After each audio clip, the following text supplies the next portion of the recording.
Yes, what is it?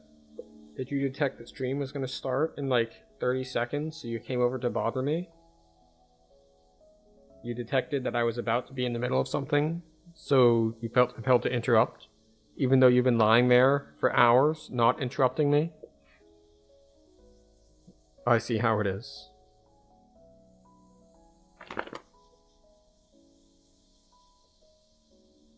What? I just pet you.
Transition. There we go.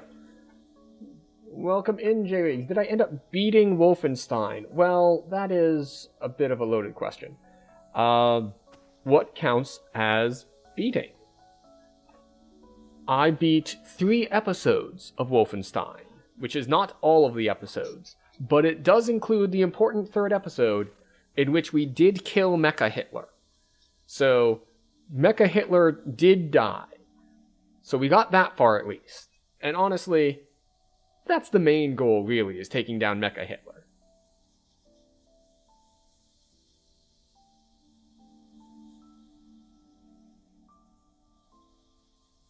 Really, any game in which you can take down Hitler is kind of winning. Well, except when we played Indiana Jones and, like, the point-and-click adventure. We did take the opportunity to punch Hitler and immediately died, because much like the movie, when you meet Hitler, you're like in Berlin at a Nazi rally, and punching him right there very reasonably leads to your immediate death. But still, I do consider it winning to have defeated Mecha Hitler in Wolfenstein. But it is time for our racial reincarnation, and I have not figured out what I want to be next life. This is the right heart, right? Heart of blood? Yes. Okay, we got a Dhampir life. You get +1 to hide. Ooh.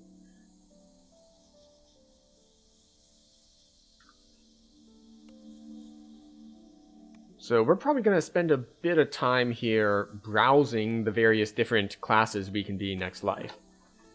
Because I haven't decided what we want to be, so we're going to look through some stuff. Hello, Need More Chai. Welcome in. Hope you're having a lovely day. We are reincarnating. Figuring out what we want to be when we grow up. So, right now, the gear that we have pulled out that isn't on a bunch of different characters, like holding stuff, is spellcaster-based gear. So we're almost certainly going to go for some form of spellcaster. And then we get, so, like, the different melees. Yeah, I don't think we want any of these. Do we want Dragon Disciple? We'll say no. I forget if Dragon Disciple stuff scales with melee power or with spell power, because I haven't played one. So, but we can look at specialists real quick as well. Specialists: Ranger, Rogue, Bard, Artificer, and Alchemist. Alchemist could be an interesting shot, but I think I probably want Charisma based, and we just did Bard. Then we could go from normal Bard to Stormsinger for this one to shake it up a little bit. But Stormsinger is missing some of my favorite things about Bard, which is like the constant temporary health and things of that nature. But that doesn't really matter as much for leveling. So Stormsinger is definitely an option. The other one that we might want for spell is, because I haven't played it in a while, would be something like Favored Soul. Favored Soul could be interesting. Because I haven't played it in a while, and I should have the Charisma casting gear on me.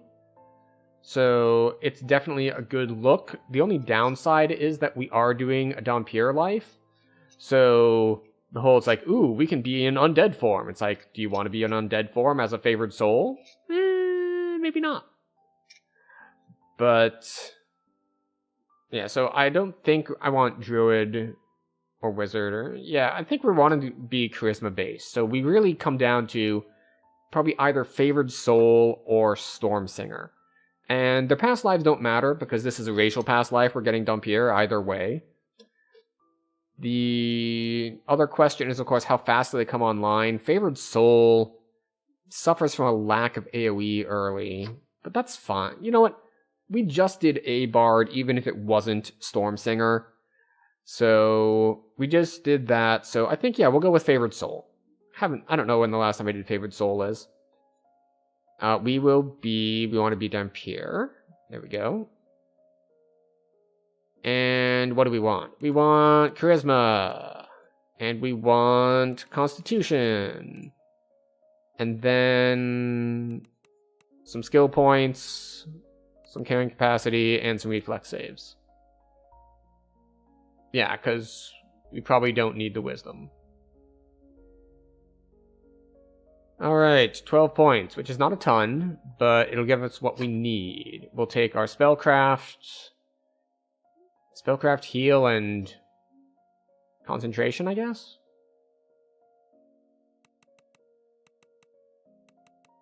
Heal gives us positive spell power. And negative spell power. Yeah, why not? It's gonna suck not having jump, but we'll figure something out. And as always, at low levels, we take our meta magic feats. Oh right, we need to pick a follower because we're Favored Soul. Well, Favored Weapon doesn't matter because we're not going to be hitting anything anyway. So Sovereign Host has a, let's see, Blood of Vol. We'll take Blood of Vol. It was either going to be Blood of Vol or Sovereign Host. And we will take... Alright, we get 2 spells. We'll take Night Shield. And... is it worth it taking Nimbus? We'll take Nimbus just in case. Probably, maybe. Yeah. I mean, the other one option is we take Night Shield and Bless, and then we rely on our SLAs entirely for our damage. Which is fine. We have a bunch of XP gems, so we're going to start at level 2 or 3. We're going to be true neutral, because we can. You know what? I kind of like this look. The really dark skin with the lighter hair. I like the contrast. And then we get to figure out some starting gear and things of that nature. So in we go.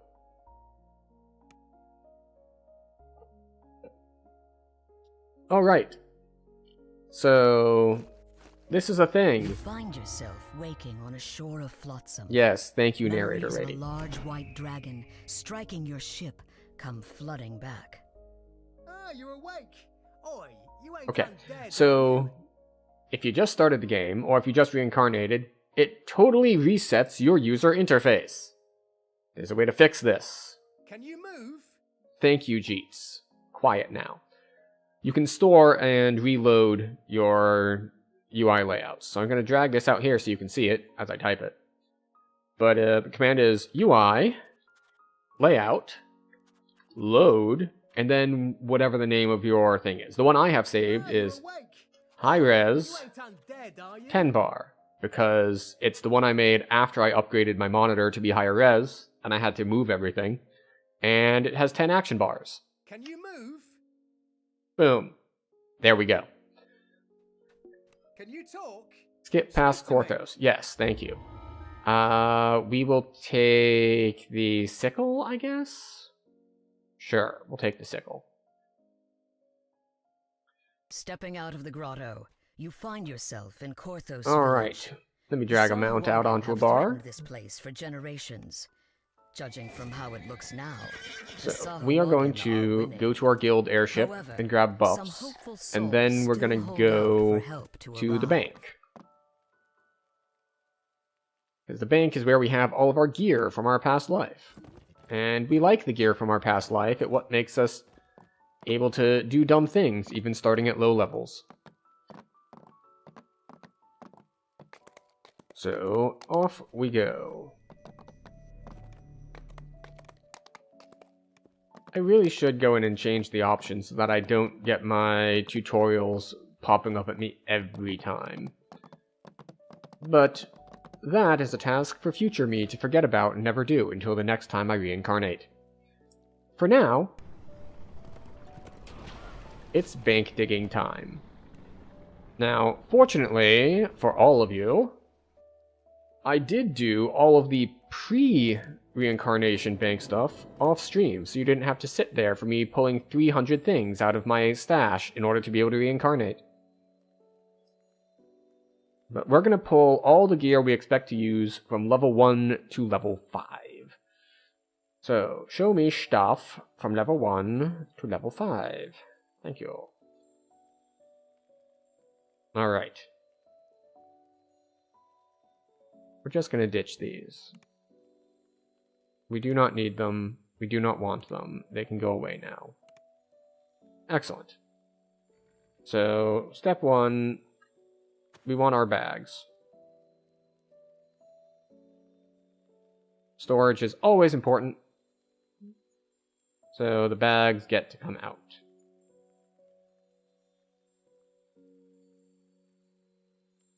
Then we want our gibbers. We want our harper pin. And we want our, what's the third thing we want? Quiver. There we go. Now we can start doing gear by slot. Slot. Weapon. Throwing weapon. Why do we care about having a throwing weapon as a caster? Because sometimes you need to throw something at a lever to hit the lever that's across the chasm. We'll grab the Prince's Scepter. We don't care about the Scepter of Resonation. And we'll need to grab a... Actually, we might, because I think we get Sonic Blast. But we are mostly going to be Radiance based, so we need to go grab a Scepter from Borderlands after this. Shield. We'll take a Windswept Buckler. And the Aegis of the First Watch, which we can put on now. Do you dread the part of having to gear out of TR cache? Not really. So about 4 or 5 years ago, I think, they did some changes to the stash. So while it is not fast still, It is way, way better than it used to be. Like, it used to be when the stash was really full like this, with like 300 something in it. Like, when you pulled something out, it would be literally like 5 to 10 seconds every time you tried to pull something. And now, like, there's a little bit of a delay there. Like, it's not instant, but it's good enough. Right, we put on the red robes. We grab the leaf mail for later. We're going to put our level 5 stuff in the bank. We might pull it back out of the bank in a second here. We'll figure it out. Eyes. Goggles of Unbroken Sight. This has our augment in it. For the Master's Gift. So we get blindness immunity, we get the mythic boost, and we get 5% XP. But we still have to manually empty TR cache before reincarnating, right? Yes. And I did that off stream because it still takes forever. Because even if it is faster than it used to be, that's still not fast. It's just less slow. And even though it's like, okay, so maybe it only takes like 1 second to pull something out of the bank, assuming that it's not like mad at you. Because sometimes it will get mad at you. It's like, well, congratulations, you have 300 items. That's 5 minutes just on the waiting part. Not even like the moving stuff out of here and then into here or into here. So it's still a bit of a chore, but part of it is my own fault. Like, if I wanted to make this go much smoother for myself, what I would be doing is I would have taken, like, all of the legendary gear that I have when I was doing Iconic Lives and taking them to Cap. I would have moved them onto bank characters so it wouldn't go into the reincarnation cache in the first place. Like, there's probably 100 items in this cache that I don't need, that I could have just stuck somewhere else. Let's see. I always forget which one of these I want, because I could go for any of these 3. So I'm pulling all 3 out so that future me can decide without having to go into the cache. Actually, I'm pulling all 4 of these out because I can put this one on at level 2.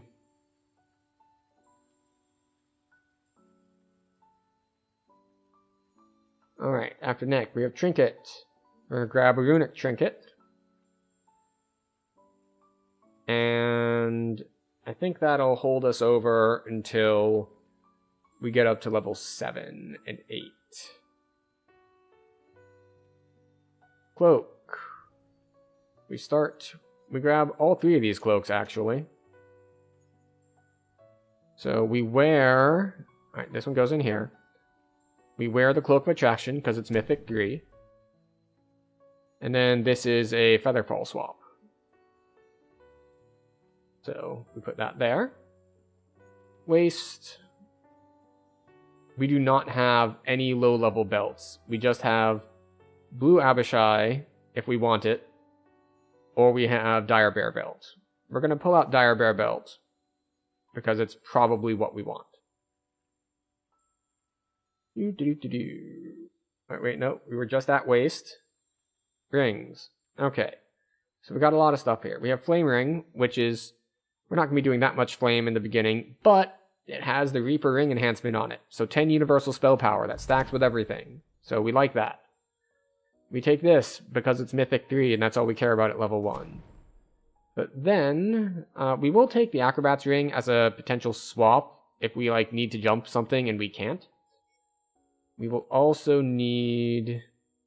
Oh, I don't have the Summer Ring. Unless it's here. I do not. Boo. Boo, I say. Diabolists, Holy Way. Yeah, I'll need to get the Summer's Heat ring off of a bank character for when I get level 5. Are the Tattered Gloves still a good item? I don't remember that by name. Let me look it up.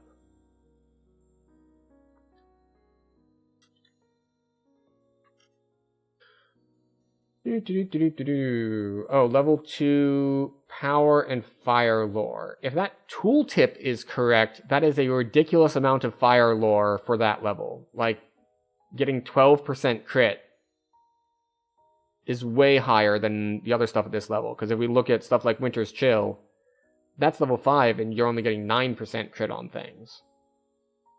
So specifically if you're fire, yeah, it gives you more crit than other stuff early.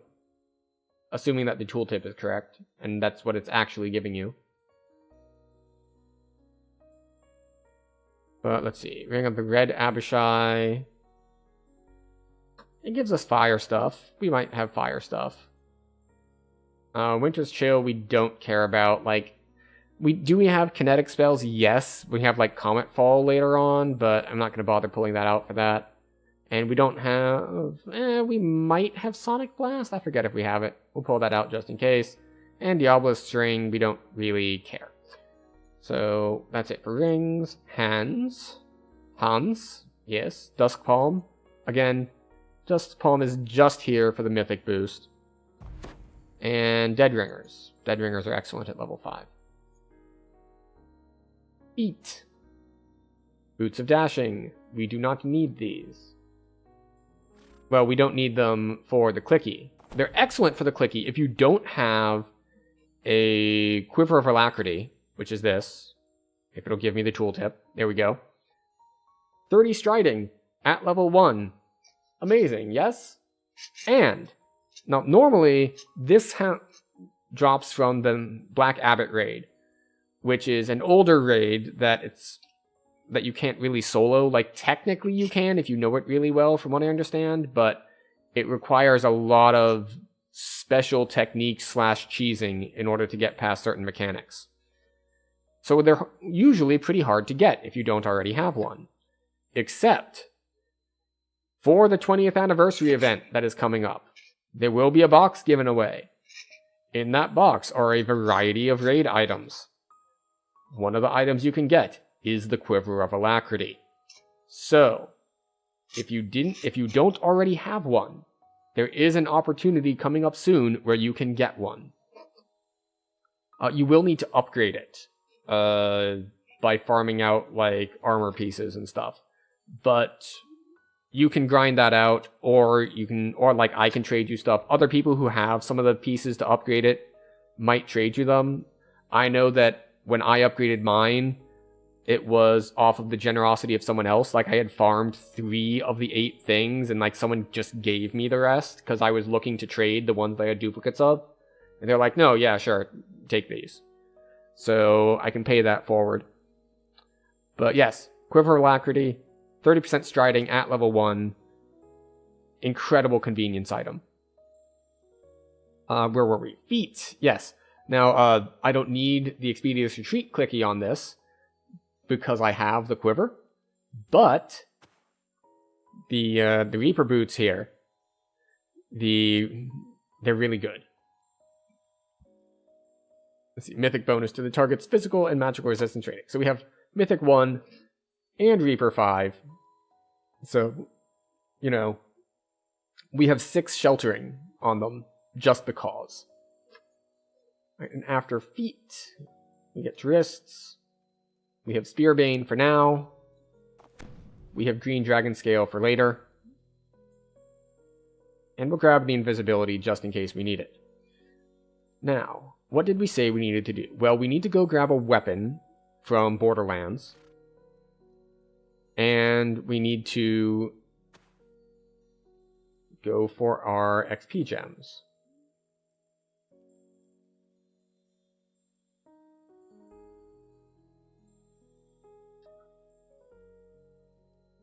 Oh, yeah. Experience gems are not in the ring slot. Alright, so we used up a bunch of XP gems in the last life, but this life, we'll use up some more. We used up all of our, like, smallest ones before, so we're going to use all of our 4 and 5k things. So I think we're going to take ourselves up to level 3-ish, probably?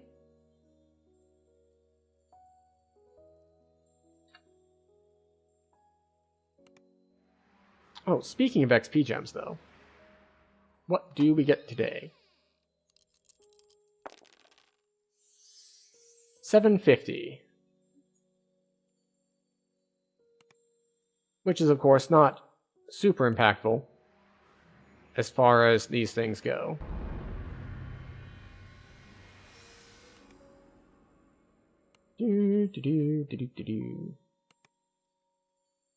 Alright, now it is time to take a level.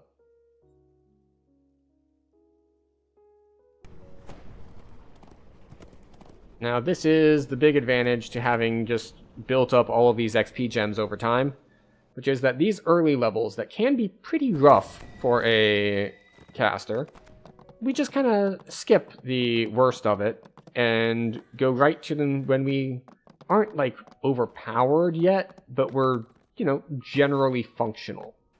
Because too early on, casters just, they can't really do much. Advance to the next level of Favored Soul, yes. We're going to take a point in UMD. And then Spellcraft and Concentration. And we get Wisdom modifier, Charisma modifier. We are Charisma based. And one more spell. You know, we can get inflict spells. So we can go for our undead form if we want to and just heal with inflict. So that might be the way to go. And I think we'll grab Nimbus. Yeah, we'll grab Nimbus.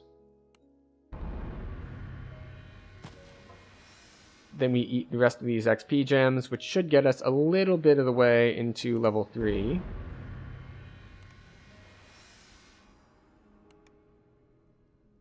There we go. Oh, come on. Let's not fall off of ledges, eh? That's not what I wanted. Advance to the next level. There we go. Concentration. Spellcraft. Heal. And I think we'll take Quicken.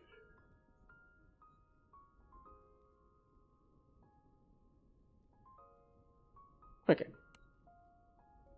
We get one more level 1 spell. I guess we'll take Inflict. Like, because if we were going to be doing physical stuff, then we'd take, like, Divine Favor, or maybe Bane, or things of that nature, or Protection from Evil. But I think we're just going to ignore this and wait until we can get Mass Protection from Evil. Alright, so that's all we're going to do for leveling and feats. Which means it is time for talent trees. I think we'll take Feydark as our secondary. So, Dhampir.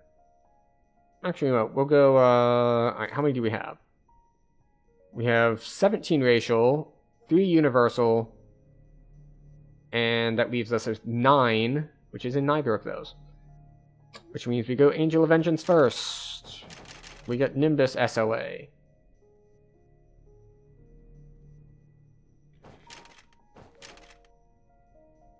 Okay. And then we get... Let's see, so that's 7 spent. We get 2 more. We just keep climbing towards Sunbolt. I think we rush Sunbolt. So we can either get more crit... Let's see, what are all of these? Yes, a little bit of skills, some saving throws, Scourge...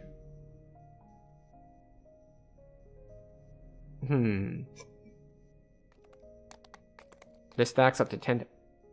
Whenever you cast Fire Force, Light, or Physical Damage spell, you gain +3 spell power for 6 seconds, stacks up to 10 times. So at full stacks, that's 30 spell power, which is pretty nice. Let's see.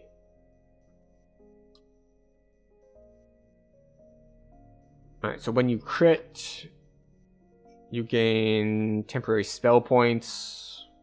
I don't know if I'm going to need that or not. And this is just straight up crit. You take the crit.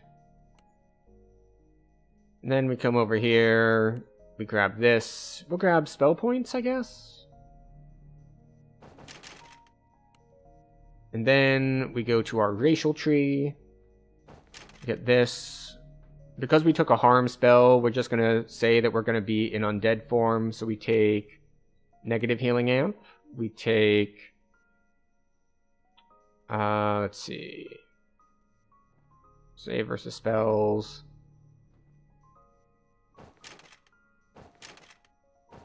Right, we get undead form. We get the thingy. We get magical resistance ratings. We get extra stats when we bite things. We get undead healing when we bite things. +1 dodge wearing light or no armor. We are currently wearing light or no armor.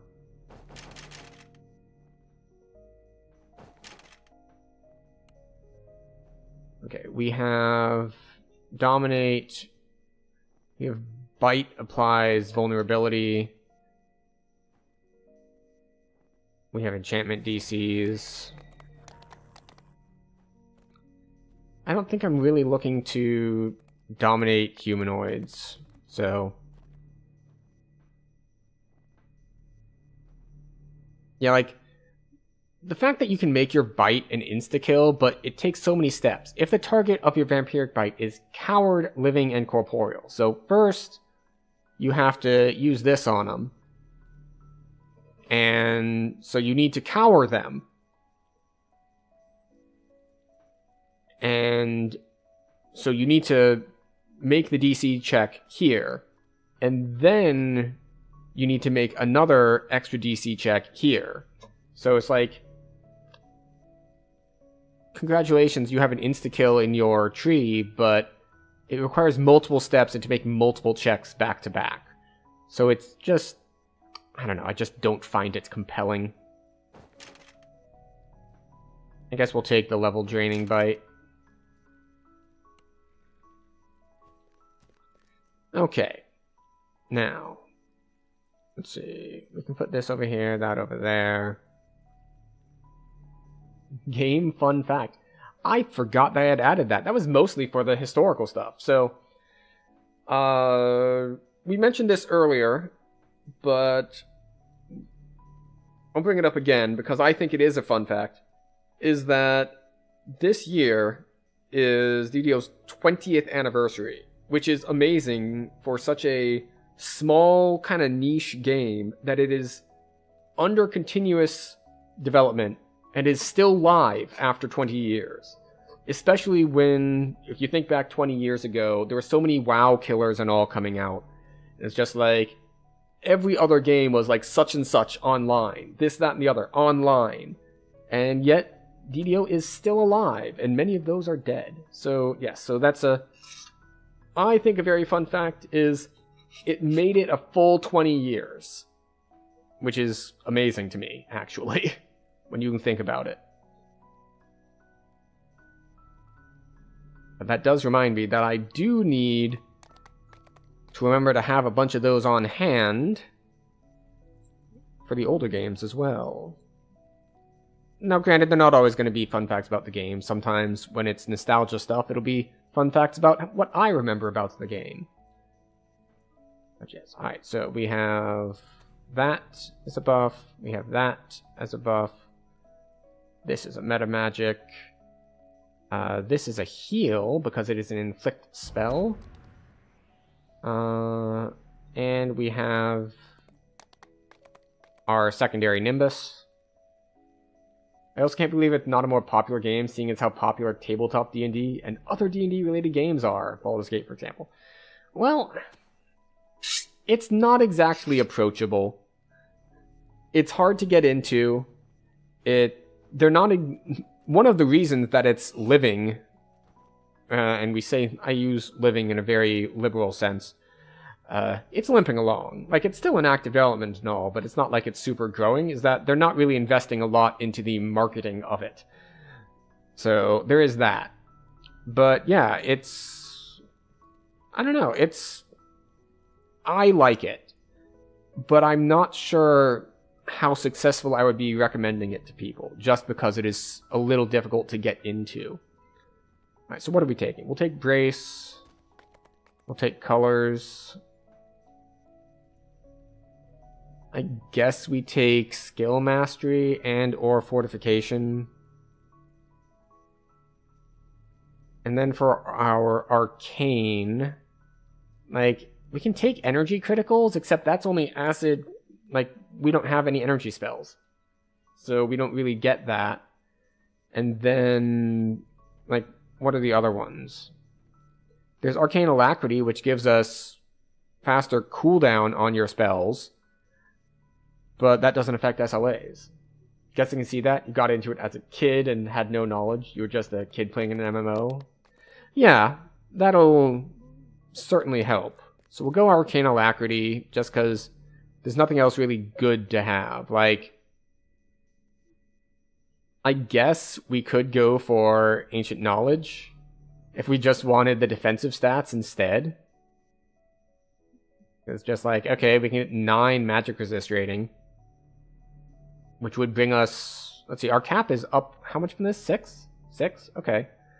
So we could be at basically capped MRR, which is funny for a character at this low level, but you know. Let's see, what is the other one? There's Alacrity, Knowledge, Eclipse Power? Yeah, it's Spell Pen. We don't need Spell Pen at this level. Or Enchant Weapon.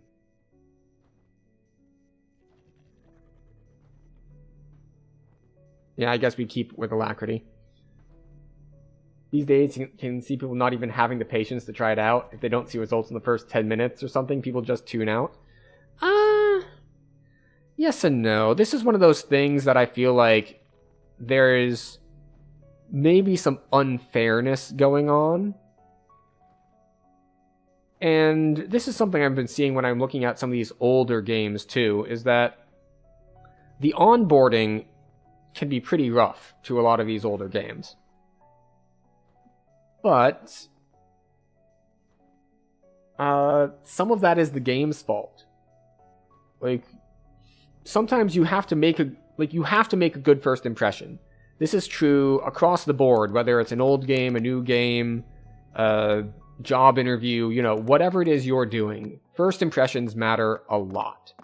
And DDO is not the best at it. It's pretty janky, and even before they get in-game, you get the issue of, it's like, well, what are we doing? You get dropped into the character creator, and you get overwhelmed. Which is unfortunate, because one of the things that's kept me around DDO for so long is the character creator and everything it's involved in that. But the problem is, well, it's a lot. Like, a whole lot for someone who's new to this stuff. Who's just like, I just wanted to step into the game and try to do something, and I'm hit with 10,000 different options for things to do all at once. It occurs to me that I did not put on a weapon. This might be a little rough.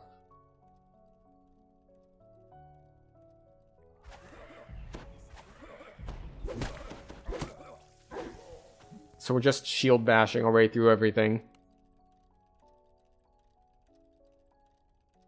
But we didn't hit level 3. We can put this on.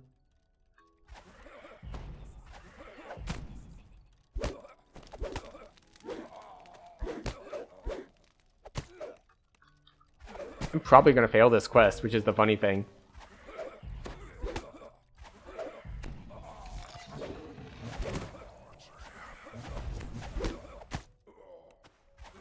It's also funny how big the... Oh, stop that.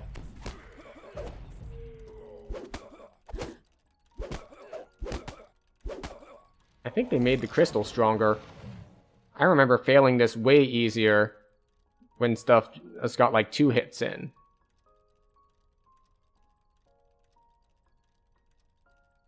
Skills. Do I have Intimidate somewhere? Intimidate.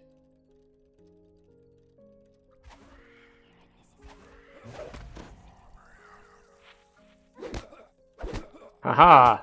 Take that. I am a charisma-based class. Bite you. That's what I thought. We have failed the quest. Good onboarding is important. Otherwise, unless you're someone who just sticks it out blindly or knows how to do it, yeah, being free is a good thing. Alright, we're going to go to Keep on the Borderlands and get ourselves a stick to hit things with. Even though a dagger would probably be better.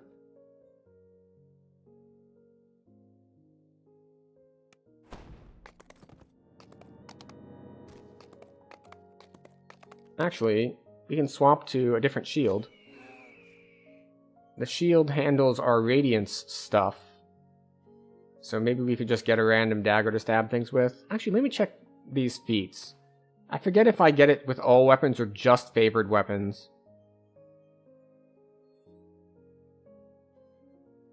Grace of Battle. You have the ability to use your charisma modifier for both hit and damage portions of your weapon attacks with your favored weapon. Right, so we do need a dagger in order to get charisma to hit and damage. And you do not sell daggers.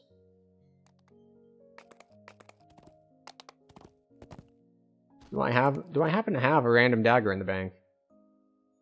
Show me weapons from 1 to 3.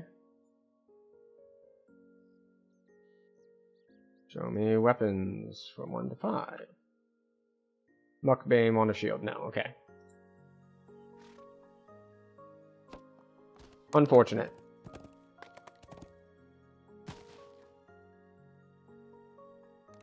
Oh wait, there probably is.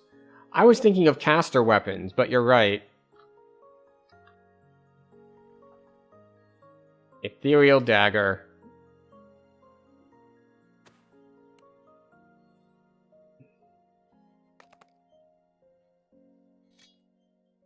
The only reason we can get away with this is that our shield has our radiance on it. So our to hit and damage is actually not terrible, because we have a lot of charisma.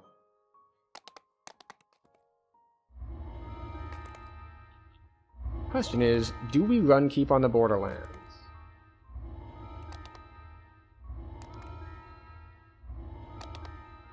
For level 3, those stats? Yeah, they're pretty good. So part of it is a tome, because we do have a sovereign tome, but then again, having a +8 sovereign tome means we just have plus 2 or 3? Because you start with 2, and I forget when you get the third. And then we have 2 to all because I got really lucky on this Reaper helm a couple years back. And then, yeah. It's a lot of stats. Also past lives. Because, you know, I have, like, Heroic Completionist, so that's another 2 there. And then I've got a bunch of racial lives, so I've got another, like, 2 or 3 to each stat there.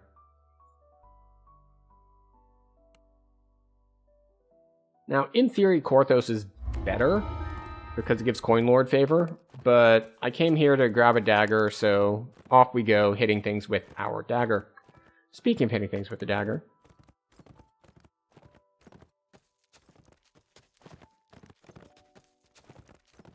we'll do that. Also, it had not occurred to me that getting this, which is level drain on Vampiric Bite, makes it an insta-kill in level 1 quests. Because the enemies are level 1. You bite them, it drains 1 level, and they die. Stream was saying hardcore where there are no named items, just random loot would be cool. That is interesting. It would also really affect like which quests people ran. But then again, that also depends on what the rewards were tied to. Because obviously if the rewards are tied to something like favor, then people are going to want to run everything anyway. There's now only one way to go. Forward. That's fine with you, as this cave is said to contain much treasure. A burly minotaur stands behind a magical barrier, guarding a pile of treasure. Okay, so the Reaper got a hit in on me. Why did it get a hit in on me? Because a Maze Rat decided to pull a Get Down, Mr. President. So the crit for like 60-something did not hit the Reaper.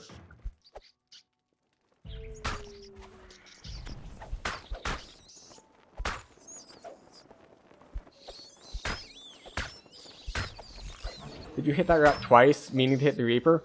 No, I hit the rat once, and then the rat died. And then I hit the Reaper.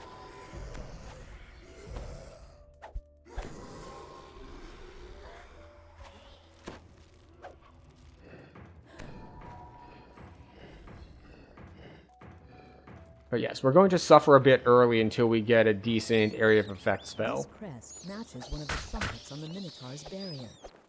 There must be more somewhere in the cave. Yeah, these raise spells are just really not good at trying to hit these bats.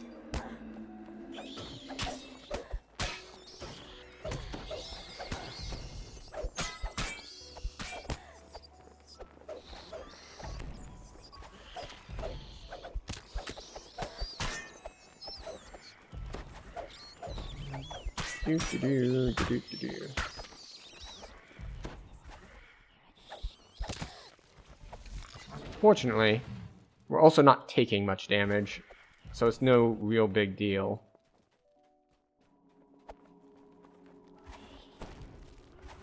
I say as yet another Fear Reaper pops up.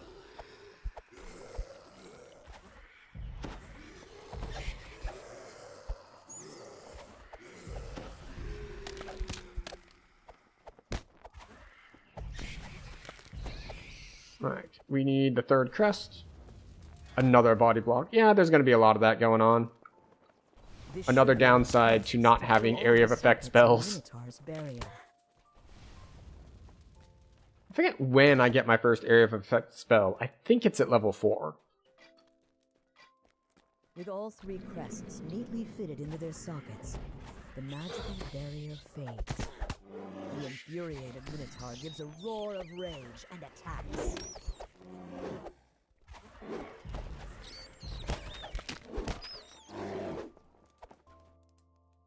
What do you mean he's out of range? Is this a touch range spell? And of course he jumps backward as I cast the touch range spell. The Minotaur's bellow is cut short as it collapses. Now the treasure the creature had been guarding. Some of my equipment's been damaged. That's not very nice of it. I'm honestly surprised that my stuff's hitting for so little. Because we took level 3, and we actually should have decent spell power. Because not only do we have our shield, which gives us radiance, we have insightful radiance on our trinket, and we have a past life stance for another 30. So our light spell power should be significant. Once it finishes loading, of course. Did you get to level 3 with XP gems? Yes. Yes, we did.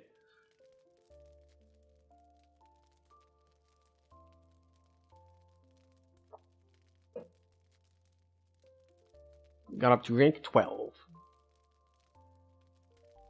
Because we spent a long time doing iconic past lives, and there's no point in using the XP gems on iconic past lives.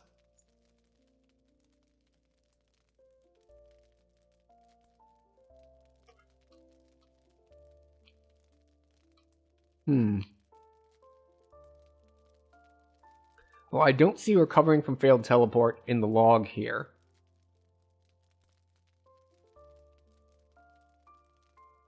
But we'll find out. But yeah, we have 155 light spell power right now. Which should be a lot. But apparently, it's not enough to do meaningful damage. Because I guess the base dice are so low. Yeah, it's just 1d6, not 1d6 plus anything, so 3d6 because it is caster level times that. As you walk deeper into the cave, you hear deep, guttural voices in the distance.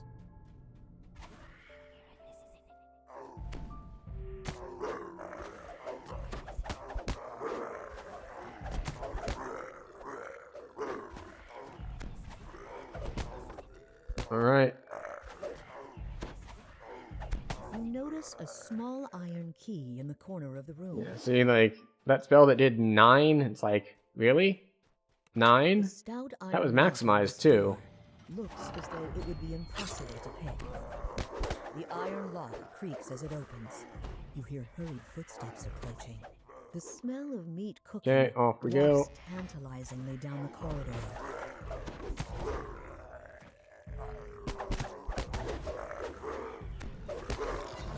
You're the one I need to kill for the key to spawn. Oh, and we got tripped. It's fine, though. As I mentioned, our defenses are pretty solid. You notice the Which is lights really a in the huge far understatement. corner of this chamber. As the first lever is pulled, the crystal above it flares into life. It's like, how did I lose so much The magic image of a resist small rating? I silver was at key is 40 embossed something. on this surprisingly well-crafted lock.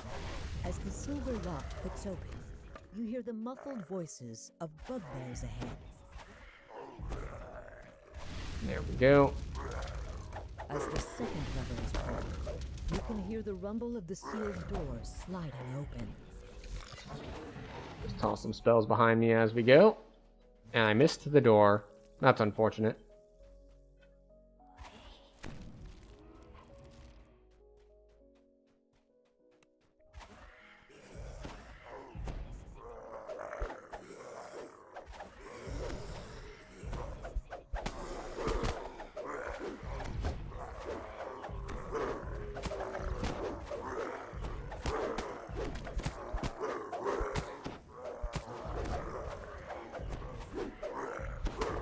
Bonk, bonk, bonk, bonk.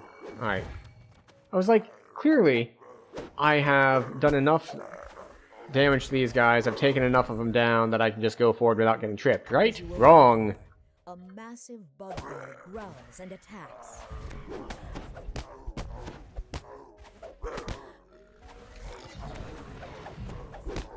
Do-do-do-do-do-do-do. As the chieftain dies, Excellent. you notice Grab the a key. small ornate key on the table in the far corner of the room. It's so variable. The fact that my unmaximized spell can do like the same as my maximized spell is just kind of wild. But that's what happens when you have no base damage. Like, when things are scaling and it's 1d6 plus 3, it's like, okay, well, it doesn't really matter that much. Everyone's going to have at least baseline 4, so the higher one is going to automatically scale way higher. But then, right now, we're at 1d6, just no pluses, just 3 times d6. So the maximized spell can roll a 3, and the unmaximized spell can roll an 18, and that's just how it's going to be. They're just going to hit different. Fearing for their lives, the people of the keep have asked for your help dealing with 2 orc tribes that dwell inside this cave. Judging from the decor, each direction leads to a different tribe's home.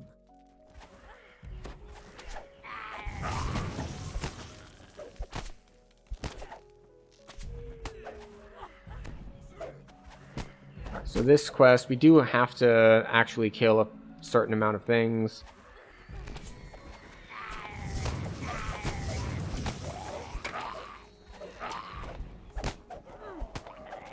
I'm trying to think, like, how long until I can get an actual spell that does actual damage? It's fairly soon, in fact. This orc seems fiercer Actually, I take than that the rest back. of the Frost Ranger clan.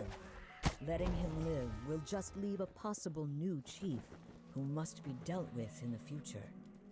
Because I need how many more points? I need 2 more points. So we're not even that close.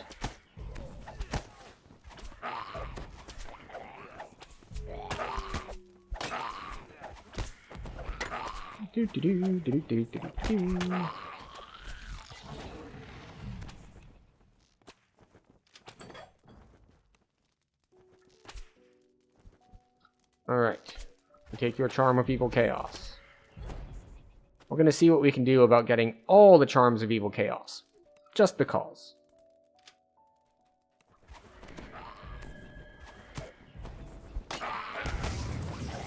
Bite.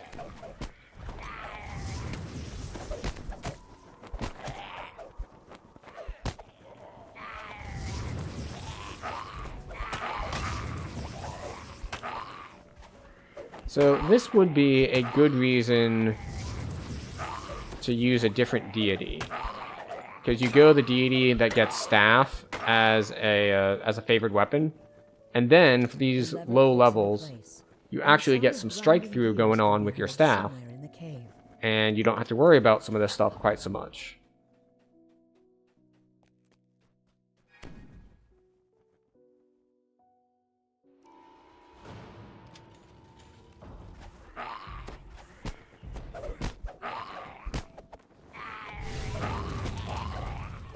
Anyway, does my bite do no damage? I thought it was supposed to do like, what, 1d4 per level?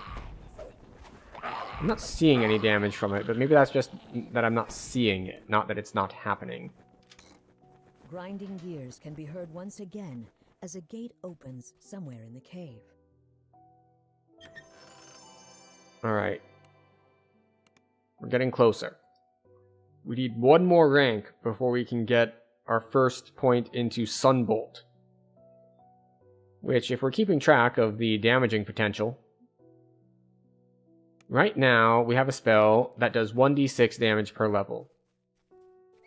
Sunbolt does 1d6 plus 3 light damage per level. So it's just like, oh, plus 3, is that much? Well, let's consider the averages. The average of 1d6 is 3.5. If you want to know the quick way to do this for any dice of any number of sides, it's, you add the top number and the bottom number and you divide by 2. It is just that easy. Defend their cave at the side of you, while one of their numbers scampers away. You've stopped the runner, and not a moment. Oh, okay.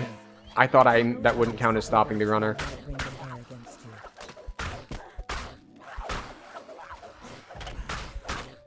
But yes, so where were we? So yes. So the average of that is 6.5. Oh, sorry, 3.5. And then the average of the higher level spell is instead 6.5. So it's like, okay, so it's plus 3. It's like, yeah, but it's plus 3 on 3.5. It's like a 50% increase. Or sorry, it's almost double, actually.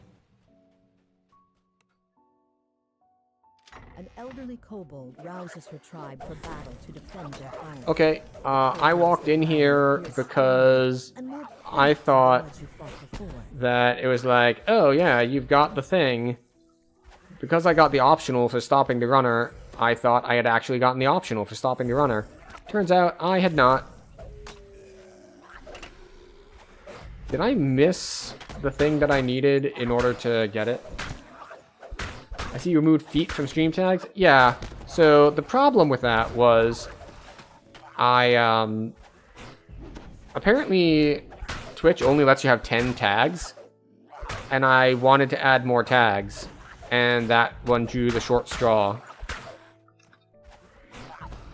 Because, well, I do love to be able to make the joke that, you know, this is America, we have feet because what are we going to do, use meters? Yes, I know there are 9 right now. There were 10 yesterday.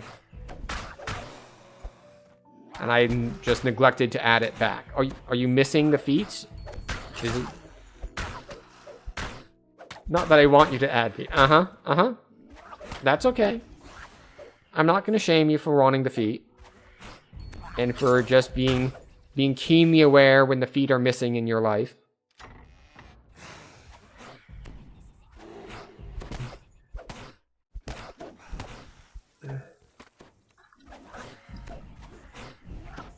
Ugh, kobolds jump around like crazy. Super annoying. Hello. And so this is just a reminder of how long it's been since I played Favored Soul. I forgot just how annoying these low levels are. I'm just detail-oriented. Uh-huh. That's what they all say. You notice all the details of the feet. I understand. As I said, it's fine. Do what you love. Love what you love. Something I love is taking care of myself, which is why we are starting a 3-minute ad break, and I'll see you on the other side to grab a drink, grab a snack, all that good stuff. We're just going to kind of chill here at the end of the quest so you won't miss anything, as you also, grab a drink, grab a snack, stop staring at screens for a couple minutes. But I'll see you in 3 minutes.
We have returned. I hope everyone had a good break. I refilled my drink. I grabbed some pot roast out of the Instapot, which will hopefully not burn me.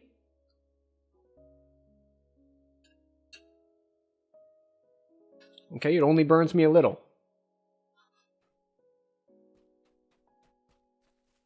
But, to your question, how do you even test for that? How do you even test for someone being detail-oriented? The answer for that is you put a detail in the job posting itself. And their monster allies have made And that's really the only thing you can do there.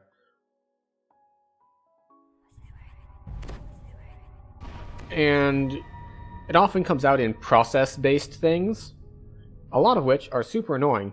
You enter the caves, determined to But eliminate another the threat to detail-oriented residents of the keep. goes hand in hand with, like, ability to follow instructions. I almost said destructions, which is, I suppose, depending on the type of job you're looking for, destruction could be part of it. As the last goblin dies, you notice something glittering in the debris under the makeshift wooden walkway. The lock on this So, door. this is a quest that it would be really nice The guardroom door opens to have AoE damage on, because there's a bunch of different packs of these goblins. on the far side. That's right, I was gonna check the tree. Let's mouse over Vampiric Bite. It does say it deals piercing damage per character level, but I'm not seeing any damage numbers pop up on stuff. Like one of those, if you made it this far to the job description, include the word gorilla in your application or something. Yeah, something like that. I don't know if people actually do that in job postings. I've seen it in people making personals postings, but that's an entirely different environment.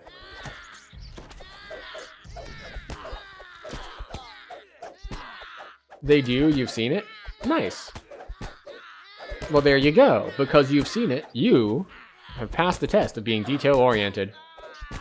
Unfortunately, so is everyone else. Okay, I take that back. That's not true. But I'm sure there are tools out there that will detect that stuff too.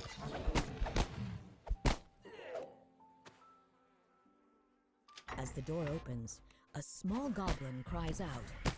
There we go. Now, you go away! Take them out. The goblin falls. Looking around, you spot an iron key in the back of the chamber. There we go. A little bit of self-healing. A little bit more self-healing. What is our healing amp looking like?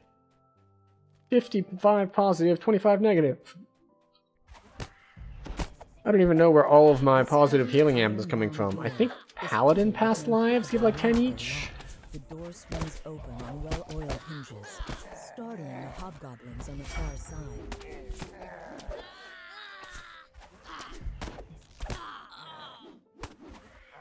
I might as well just not cast. Well, I guess I should probably, like, only cast the meta-magicked one. Because my melees are hitting for just as much as the unmeted one.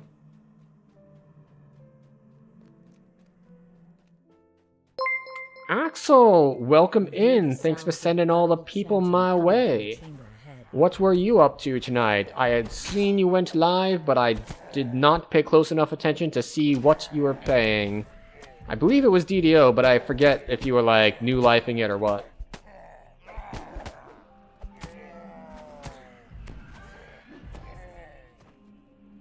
DDS late heroic stuff. Aha. Barrier seals off the passage.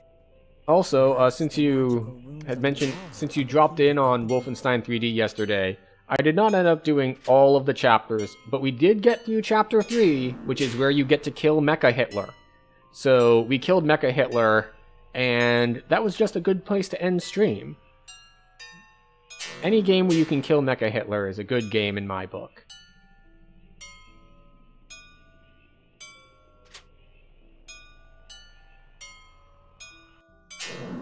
Three episodes in one stream is a lot, though? Really? Each one took about an hour, I want to say? Especially after I started using quick saves. So that I was no longer, like, I didn't have to get starting over with like, just the pistol. And it's not even, like, cheating, like, emulator slave states. No. Save states. Because it's just a feature in-game. Hit F8 to quick save. You are directionally challenged? Yeah. Oddly enough, and this is something I commented about, like, partway through, is I had a really, really rough time finding my way around, like, the first levels. And then, as time went on, I don't know if the levels got simpler, if I got more like used to the style they used, so I was more able to do it, or what. But I was running in circles a lot early on, and then as stream went on, it got to be less and less of a problem, and I don't know why.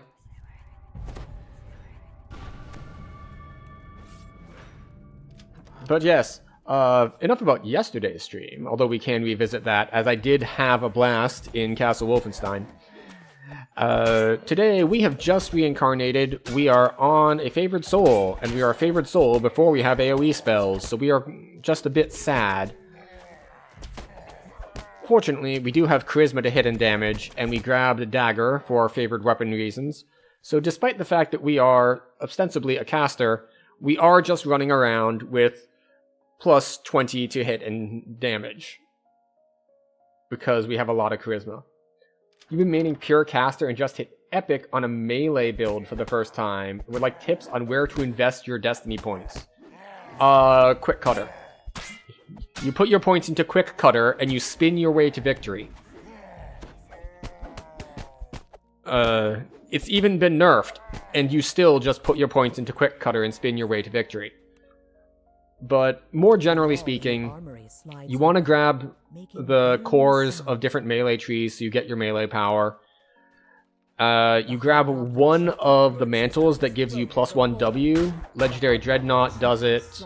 Grandmaster of Flowers does it. Let's see, which other ones do it? But yeah, Legendary Dreadnought's a pretty safe bet for a mantle.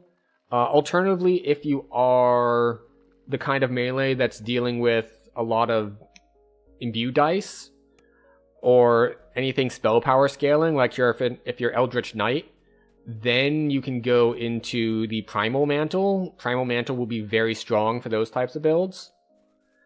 But as far as your, like, Epic Strike, there are options, but the options are all worse than Quick Cutter.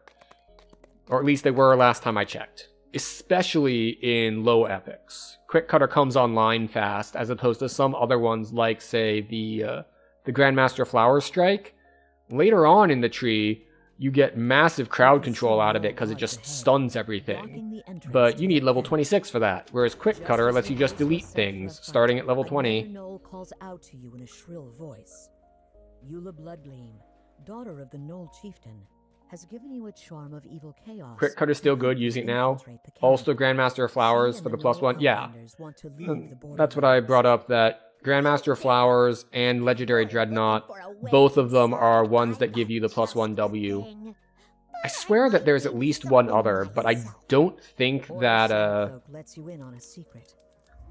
why am I forgetting it? The Barbarian Tree, that Quick Cutter is in. That one. I don't think that one gives +W. It gives, like, some helplessness damage, which is nice, but it's not as good as the other stuff. Grandmaster of Flowers also has some move speed on it, so if you're not already getting that type of bonus to move speed, that's another reason that the Grandmaster of Flowers mantle can be really nice. You spotted gemstone ring among the rubble of bones and blood.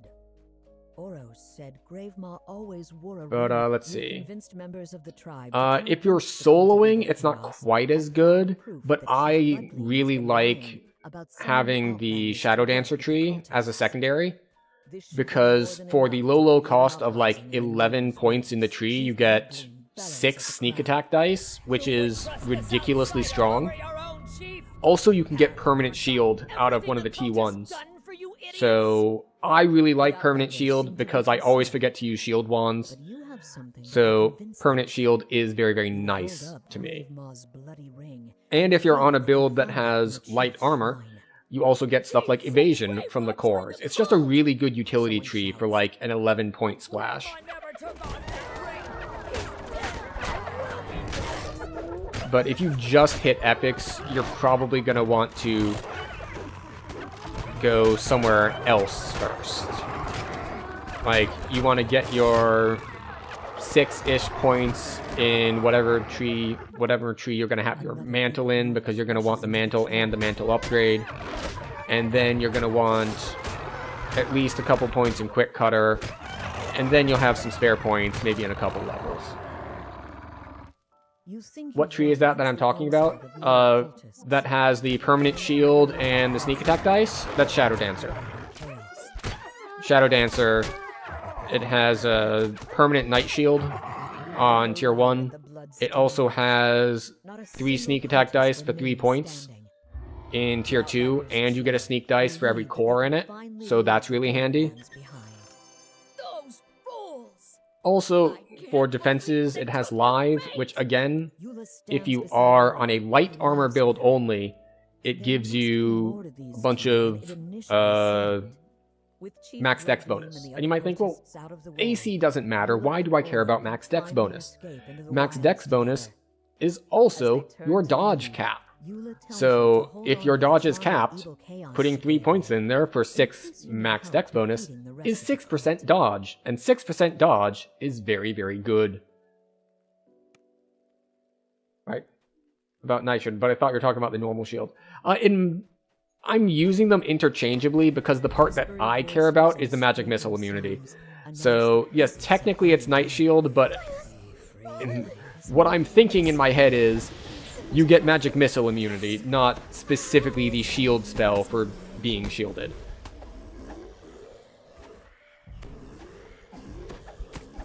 This is where I wish I had an AoE spell.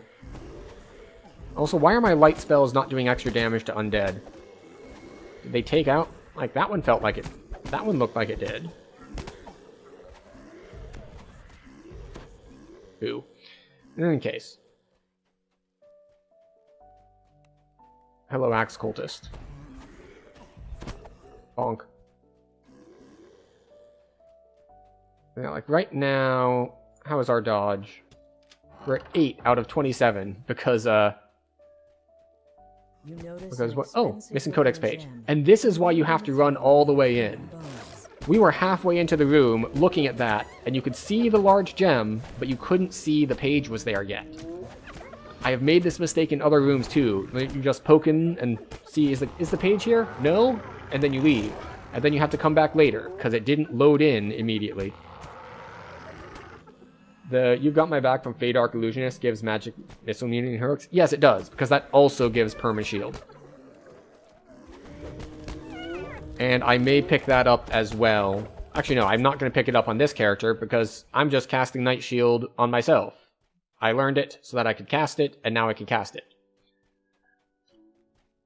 Wait, I want to grab these guys so they'll come with me, so they can help fight all the zombies and stuff. Come with me. Come with me. Okay. But yeah, so you can also get permanent blur here, you can get permanent shield here. It's very nice. It might be worth picking up for the extra benefits of it, because it also gives you more stuff if you cast it. Like, we get 10 magic resist rating if we do the thing. Alright, so I still need to slay most of the cultists, so I think I still need to go into this room. But if you have the codex page, you don't need to go into the jail off to that side at all. The sapphire-studded buckles. I can't say I'm familiar with that.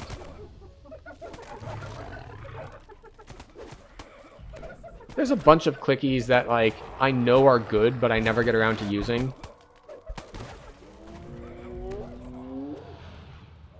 Although, I can't think of a lot of them off the top of my head.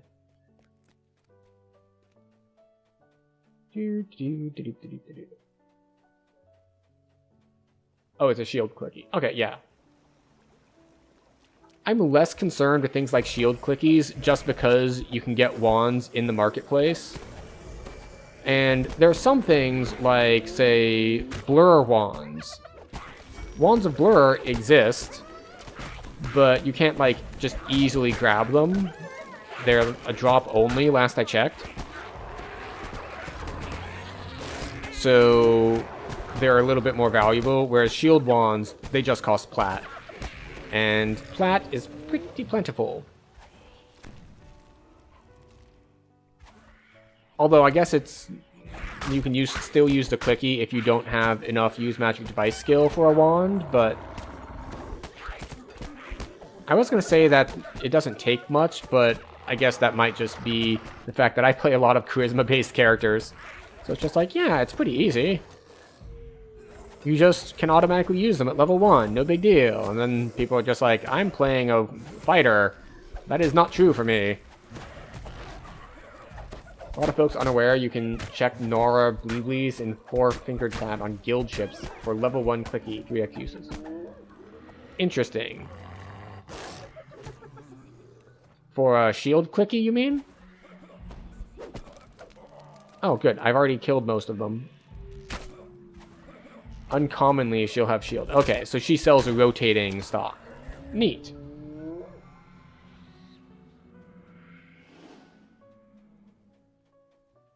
Jump is something I will need this life. I only have, like, what, 10 jump? 15.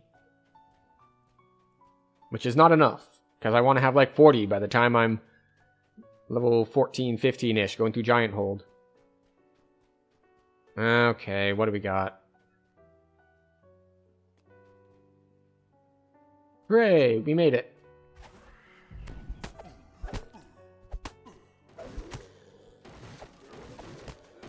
We're just gonna bop these things.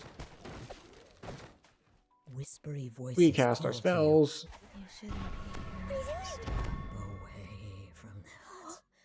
Run, you fool.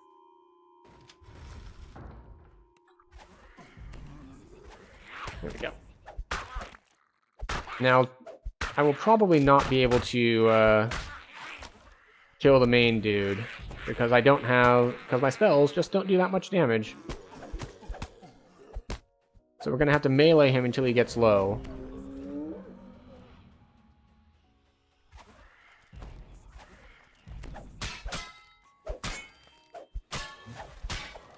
Oh look, he's trying to cast spells at me from behind a pillar.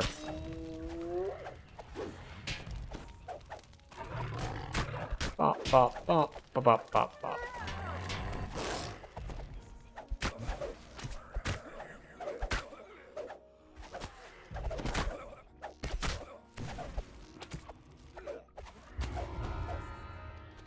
Alright.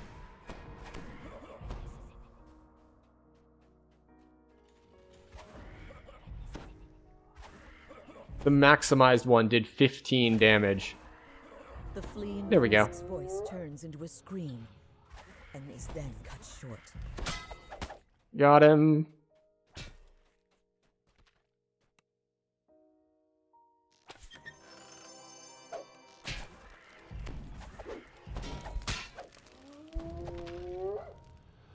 Also, I don't think I said hello when you first popped up, Aviator. Welcome in.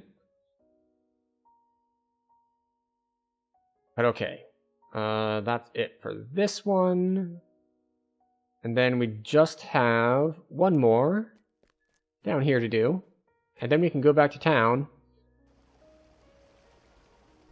And at least get a hard-hitting spell, even if it's not a big AoE. It's at least a beam that can hit more than one person. Now, clearly the way to do this properly, if I weren't just relying on the fact that I had a ton of past lives.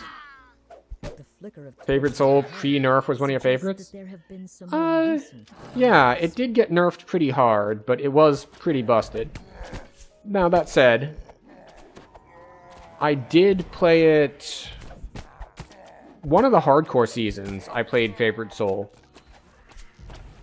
So that was cool. Incredibly tanky, good damage. It worked out well for me. That was one where I think I was only going for level 20 that season, so it went well. I remember that I was running like Slave Lords. And the trapper that we had with us didn't know Slave Lords, and they didn't have good spot. But they had search, so they were basically like walking forward 2 steps and then searching, and walking forward 2 steps and then searching, and so on and so forth. And I figured I don't got time for that, so I was face checking traps because I could.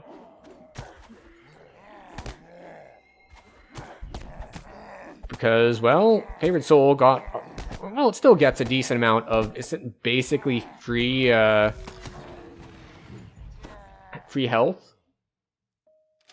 So you don't need to worry about health as much. But yes, in true, if I wanted to not just take advantage of the fact that I have a billion charisma, so I can kind of just beat things to death with my favorite weapon, the way that you would get through these traditionally with a caster who has none of their real power yet is we go to our friend Byron and let Byron handle things for us. Or technically we're at level 3, so we could have Fury do it for us instead. Now confront the creature he tried to tame. But yeah, just grab that barbarian hireling and ride their coattails to victory. I forget exactly what was nerfed. I think it was Divine Smite that got the biggest nerf. I will note that there was also the pre-buff Favored Soul, which was not as good. You spot skittering vermin inside the cavern chamber. Because for a long time, like, there were so many spells that just had terrible dice, so they were never worth using. And then there was a pass done on a lot of spells that used to be useless. Like, they used to be like, oh, it went from 1d6 on your level 3 spells to 1d8 on your level 8 spells. And then they came back and was like, no, now it's 1d6 plus 3 or 1d6 plus 6. And as soon as they did that, Favored Soul became ultra broken because of the new dice scalings on their spells. So your default for the hardcore season was a Warforged Repeater Arty with a lot of points in the Renegade Mastermaker tree. Yes, for survivability with Harper Agent for hit and damage with intelligence, and enough in the Battlemaster tree to get Endless Fusillade. Yes, absolutely.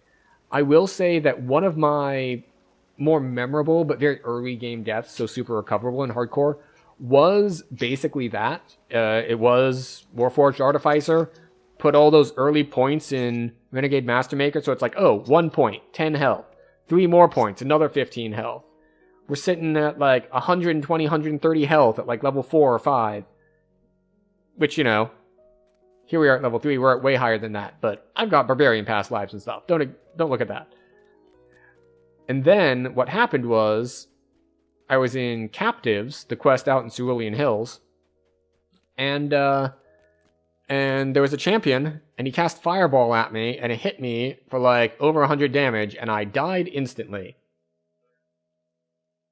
I think the capped max caster level by a lot. Oh, did it not used to be capped? I thought they hit the dice, but if they hit max caster level, that would make sense too. But yes, all hail the great Byron Scout Sword. He gets you through those level 1 wizard and sorcerer and other caster lives. But okay, we have points. We will put 1 point into Scourge and 1 point into Sunbolt. We now have a spell that, it's not AoE, but it can hit more than one thing.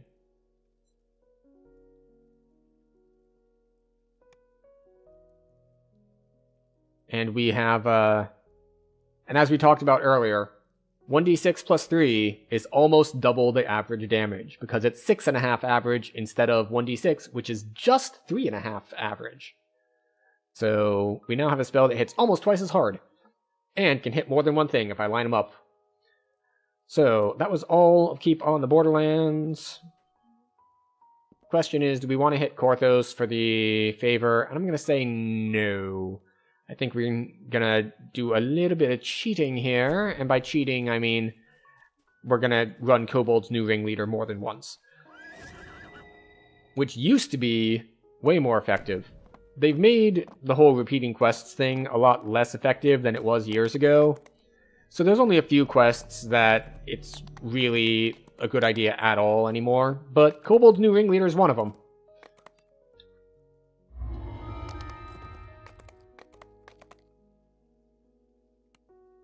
Because for all that stuff we were just running, and it's just like, we ran all of Keep on the Borderlands, and what did we get? 2.5 ranks-ish? Well, let's see how much we get from one run of this. Several of them in the next room. You should proceed with caution. Well, first of all, they didn't die, which is unfortunate. Bite.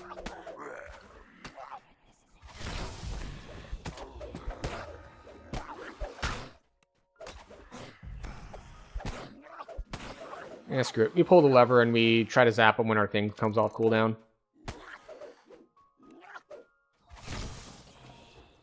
And I messed up my targeting completely.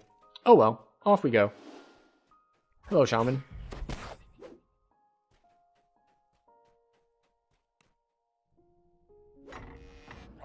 Oh, no orange named guys in here. That works out fine for me. We're turning off auto-targeting so that we can actually aim our beam how we want to. We'll hard target if we want to use our other single target beam. I said we'll hard target. Oh well.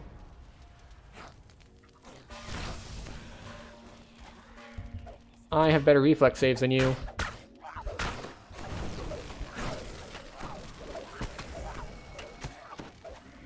Is it time for me to die for my hubris? Nope. I am, however... Oh, there we go. I was going to say I'm body blocked, but fortunately we managed to escape. I can't believe I only hit one with that. Oh, yep. Thank you for the lurk, Axel. Appreciate you dropping by with your people. I know that oftentimes end of stream is like, well, I ended stream because I had things to do, and now you have your things to do. So, yep. Grab your food, grab your rest, grab whatever you need. We'll see if we can't help out these people with anything they might have, whether that's just needs for entertainment or if we have more build questions or things of that nature. Okay, let me bite. Hooray! We only have 3 stacks of Scourge? I thought we were getting hit enough that we would be getting a lot, but I guess with only 1 point in it, it's only like a 40% chance to gain a stack on hit.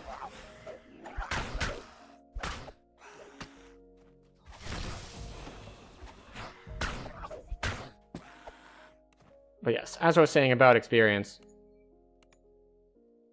Yeah, that gave us a full rank of experience. And granted, this is misleadingly short because it took us like 30 seconds after we completed the quest to clean up the extra kobolds. But, you know. Also, we need to replace this. Because we have a second point in it now, which doesn't make it do more damage, but it does give it a lower cooldown, and considering how much time I spent waiting for it to be off cooldown, that's worthwhile. We'll just hit it on Elite this time. Which I don't actually remember if it's better to do the second run on Elite versus Reaper, but we're about to find out. The scurrying feet of kobolds can be heard nearby. It's likely you will encounter several of them in the next room. You should proceed with caution. Bonk.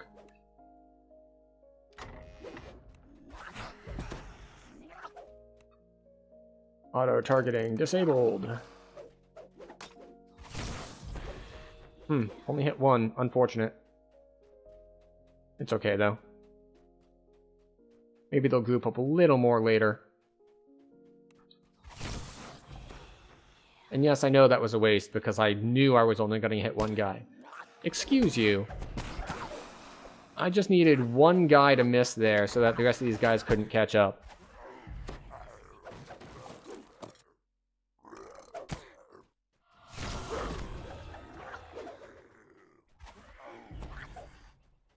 Okay, off we go.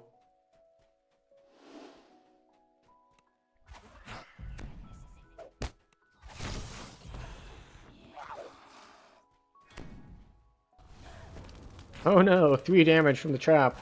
However, shall I recover?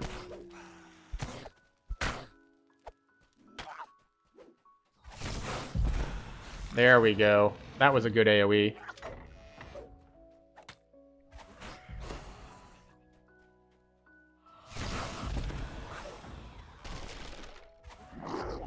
Just needed to readjust to this type of targeting. It's been a while since I've had a beam caster. We were barred last life. No beams. Cones.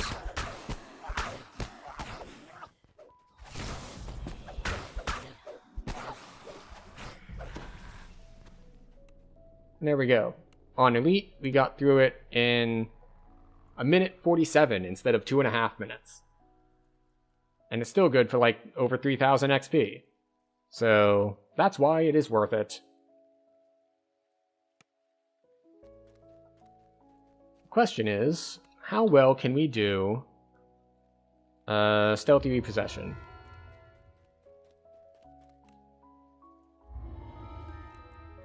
Now, on the one hand, we could try to invisibility our way through a lot of it. Because I do have a clicky for that. But a clicky is not really ideal. Because we have to do things like open levers. A set of kobold footprints crosses and recrosses itself on the dusty floor. Several doors lead deeper Like into this. the warehouse. A There's the high-pitched lever. tapping noise is abruptly cut off. We cast invisibility. Stink of unwashed kobolds pervades this. You wonder whether And of course, the bigger problem, smell any better. which is Reapers. Reapers always see through invisibility, so it's just kind of annoying.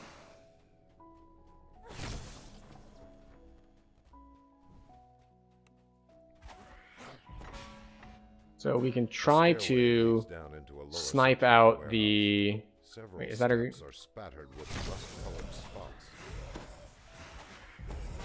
Oh. This is going to be rough.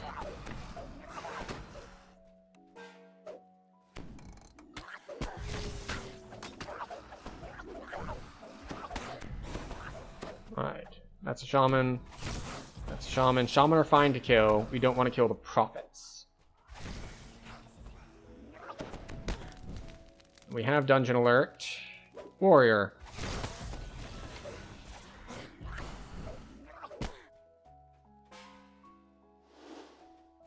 Flimsy-looking suspension bridges converge on the central platform.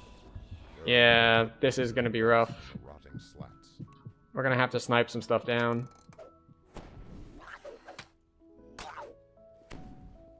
Which makes it not nearly as good and fast. Excuse you.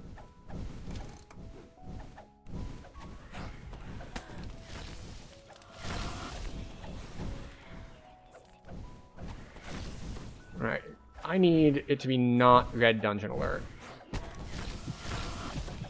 Well, now I need it to be not purple dungeon alert. There we go. Back to orange. These are all profits. But you know what? I can afford to kill 3.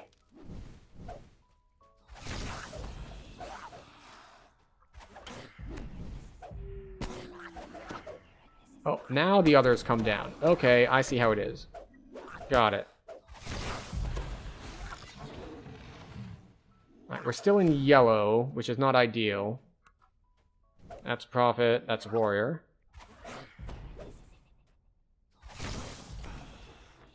Alright, we're still in yellow. We have one more dash that we can use. And the dash might be very important here. Dust-free. This makes you feel We got harried, but we have our dash, which This must can be get us around the corner. shrine to Kyber. Grab that. The altar glows with a strange and sickly light.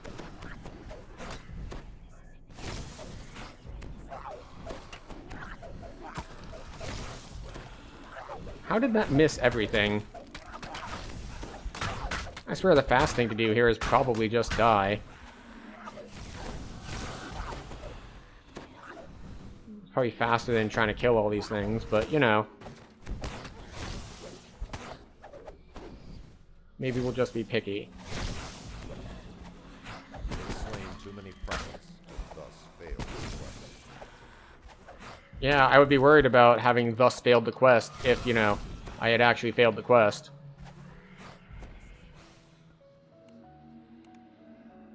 So, misstart. Favorite Soulcaster? Yes, favorite Soulcaster.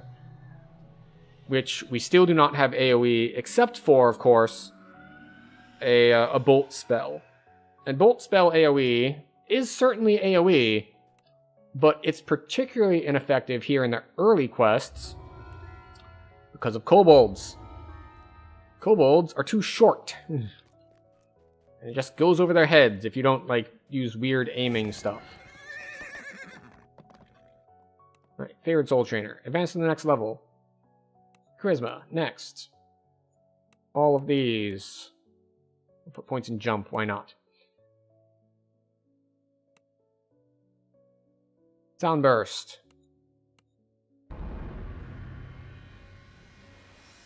Spells. Sound burst. Do we have much sonic damage? Wait. Didn't I have a resonation? Alright, cool.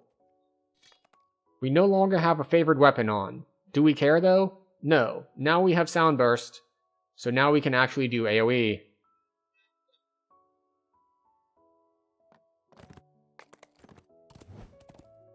Oh, also we can do this.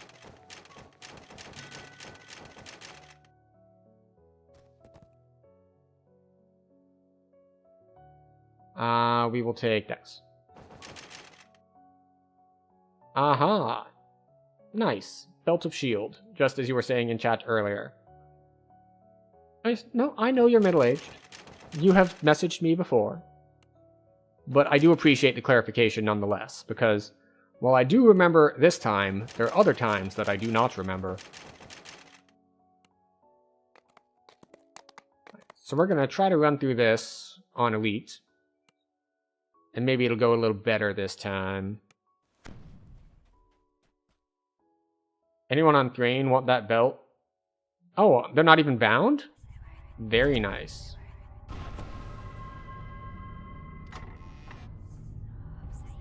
A set of kobold footprints crosses and recrosses. Did I get seen or no? Floor. Sometimes I did. Footprints wander to several doors lead deeper into the warehouse. A high-pitched yapping noise is abruptly cut off. All right. The stink of unwashed kobold pervades this room. You wonder whether washed kobold. I'm going to ignore the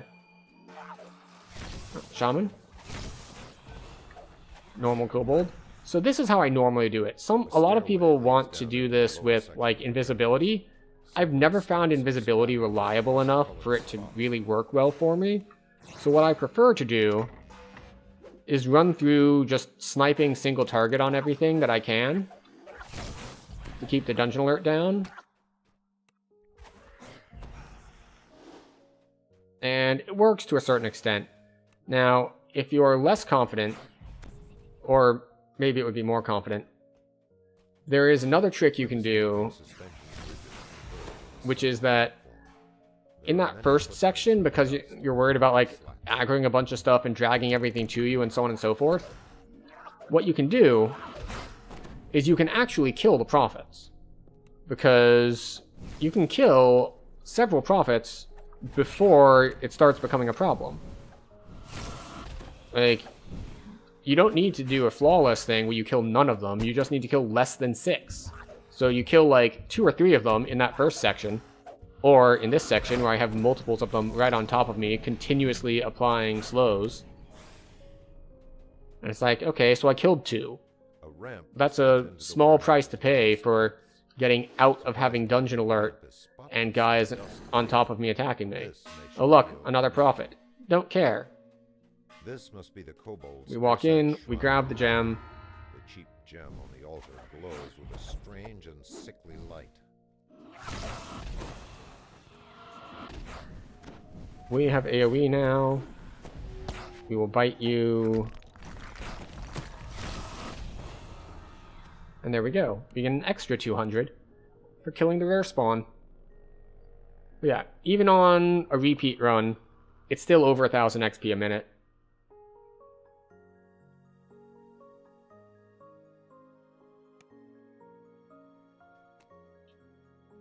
There we go. Having stuff of Assassinate at low levels is kind of funny because for a long, long time, Assassinate was only an ability that you can get at level 12 from Rogue. Now, then they did things like they added the Falconry Tree, and the Falconry Tree has things that scale off of Assassination DCs from earlier on, so it is more relevant now than it used to be. But, you know, still a little weird.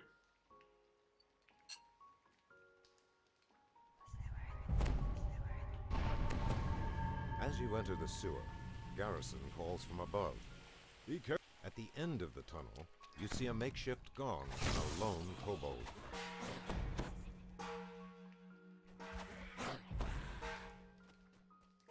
Alright, we come in here, we grab a shroom, we pull the valve, get interrupted.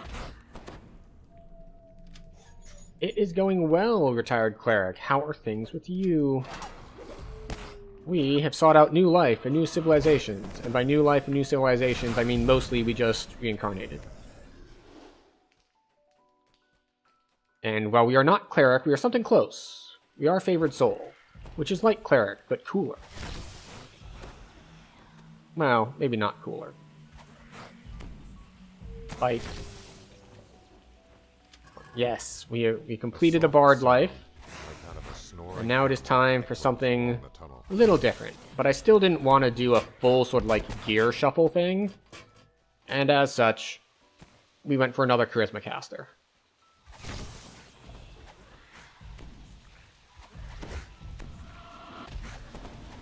So we can reuse some gear and things of that nature.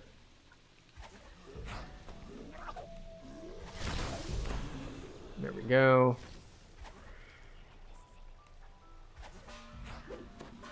Doo-doo-doo. That sound burst will one hit with maximize? Quite possibly.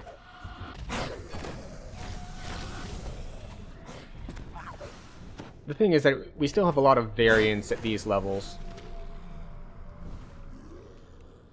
Actually, it depends. How much Sonic do I have right now? I mean, I already have 150 Sonic, so maximize would take me... That won't make it double. Like, you'd think it would, because it's like, you go from 150 to 300. Clearly that's double, right? Well, no. It is, in fact, not. Because it doesn't start at 0 damage. It starts at 1x damage. So, it takes us from 2.5 damage to 4 times damage. So, however much it's doing without maximize, it'll do another... What is that? 60%? Try it? I've got the spell points for it. I can give it a shot. No, I wasn't saying you're wrong. I'm just musing about the math in my head that metal grinds on metal. Maximize, like anything other, or any other source of spell power, is incremental in that, just like, yeah, 100 spell power is going to double my damage. It's like, well, no, it'll double if you have nothing. It'll raise it by 50% if you have 100 already. It'll raise it by a little bit different if, as you get more and more, the percentage change is going to be different. But yeah, if we can just turn maximize on, and then we try to gather these guys up.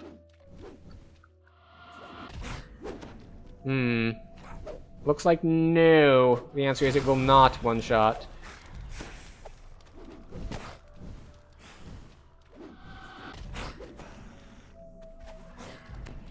Even with maximize turned on. You see a pack that has been unceremoniously discarded beside a brazier. But it's one of those things that, because it's only an extra like 60% damage, I think that I two-shot without maximize, and I also two-shot with maximize. Like, I think the second maximize is like way overkill. Guess I should have taken Empower instead of Quicken. That is true.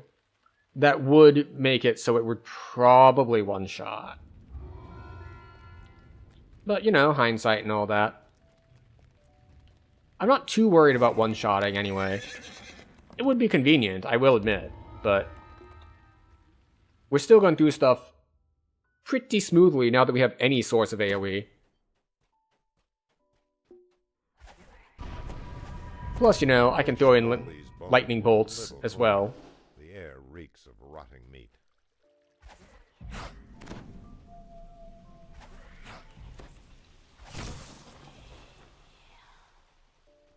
So we can just go through it like this. Oh, other way, I was thinking of a different quest.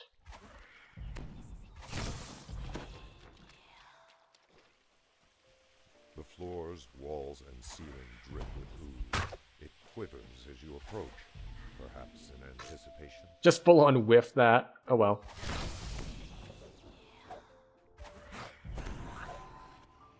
The 700 damage. Oh, the big physical damage proc that you sometimes get off of Colors of the Queen. This room stinks a little less than the rest of this foul place. Hi. Ah, there's the chieftain. Parts of this lair of a- Yes, chieftain. The second of the Kobold chieftain brothers has been slain. Now, the other reason that the second one is likely to one-shot is I believe that Soundburst Stun causes helplessness. So this follow-up is already going to be doing a bunch more damage because you get the helpless bonus damage. Avoiding gear shuffle is why you've done, what, like the same class back-to-back? What are you doing that's avoiding gear shuffle? The bulging chest in this room could only belong to one of Like, the kobolds. I'm avoiding some gear shuffle. First of the Kobold chieftain brothers has been slain. But not all gear shuffle. Because I'm still charisma based, but I am a different damage type, so it's going to be a little different. Interesting based inquisitive. Oh, right. You're doing the inquisitive shell for your lives. Where you just, what class makes a decent inquisitive? All of them. They all perform just fine. Inquisitive will carry you, even after it's been nerfed and buffed and nerfed and buffed and nerfed and buffed. Like, well, do you need to do anything? Yes. Inquisitive will still carry you. Although some stuff is obviously better than others, but... So, Cleric, Favored Soul, Ranger. So are you using, like, a template where you go, like, 6 Ranger, 14 of, you know, whatever it is that you are trying to get your past life on? Or are you being a little bit more variable than that?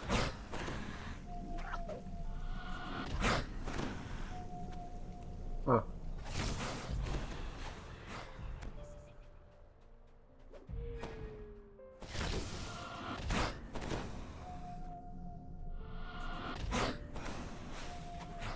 Yeah, it looks like it's 2-tap on most things.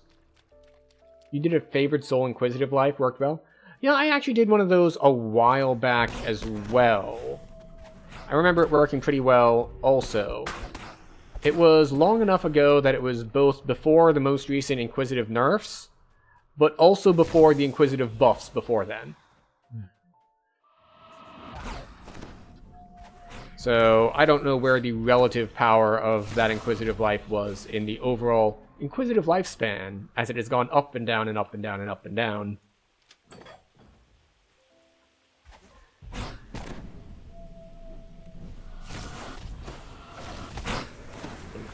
Family Reaper, why must you exist?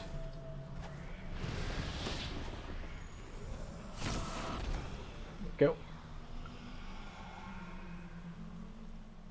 But yeah, Favored Soul Inquisitive was like really nice to be able to have all of the sustain along with it too.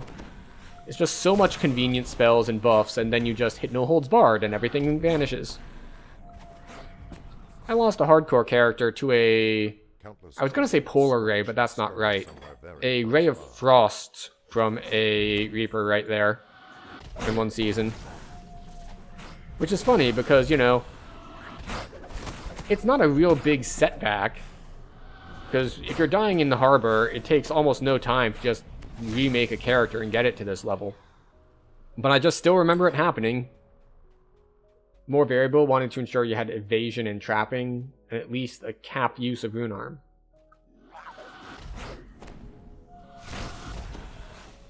Oh, okay, yeah, I think...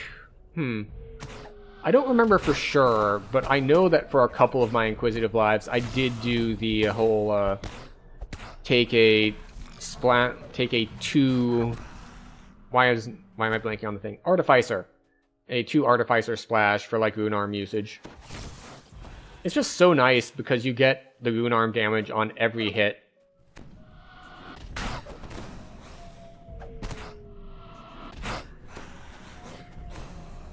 How close are we? We need 14 more?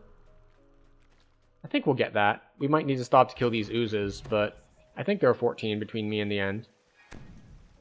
Like, this is 6. I think the next room is probably also 6. Then we have these 2 oozes. Yeah.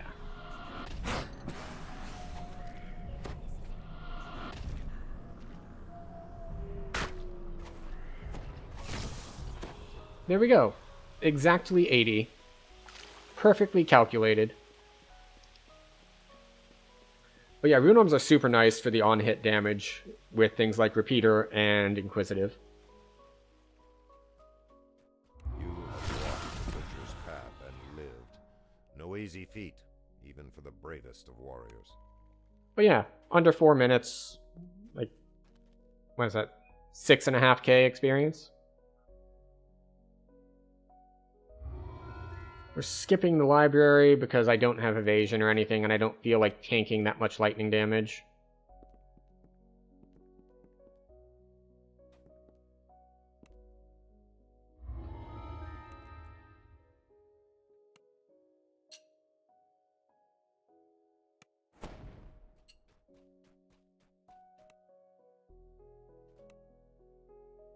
It's been a bit since I did Inquisitive, though. A skittering sound beneath the floor sets your nerves on edge. I guess I could do it again, but I just didn't have the gear set up for it. Even though I do have an Epic Storm. An Epic Storm goes a long way to making things be just alright.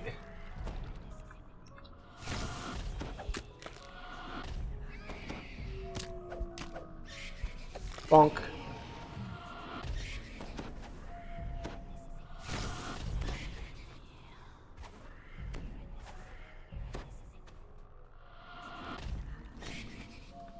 I don't know how that guy got double hit, but I'll take it.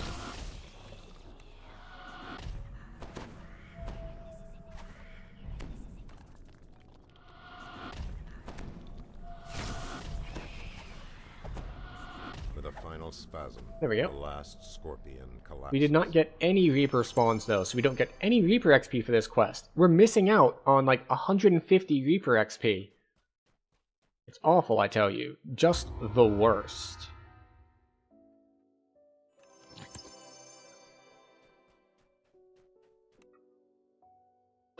Alright. But this brings us to about hour 2 of the stream, which means it is time for us to take a short break. I know different people call this different things. I believe Voodoo refers to it as his streamer union mandated break. For me, I think it is just a good 10 spawns or 9. 8 spawns, plus the rare spawn is the 9th, and you need 1 Reaper to get to 10. But I like to take this break for a bit of self-care. So, as a reminder that, just sitting still staring at screens for long periods of time is bad for us. So, we get to stand up, stretch, grab a drink, grab a snack, all that good stuff.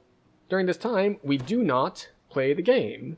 The game is paused. So, you too can take a break, go to the bathroom, do everything you need to do, and then we can reconvene in 3 minutes, and we will continue our journey. So I will see you then.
Alright.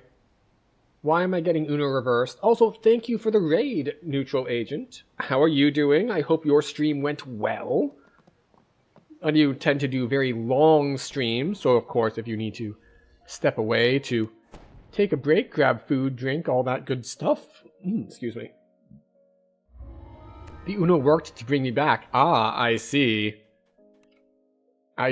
That is definitely true, and it's not at all because it's on a fixed timer, and I was going to come back. Definitely. You manifested it. Good job.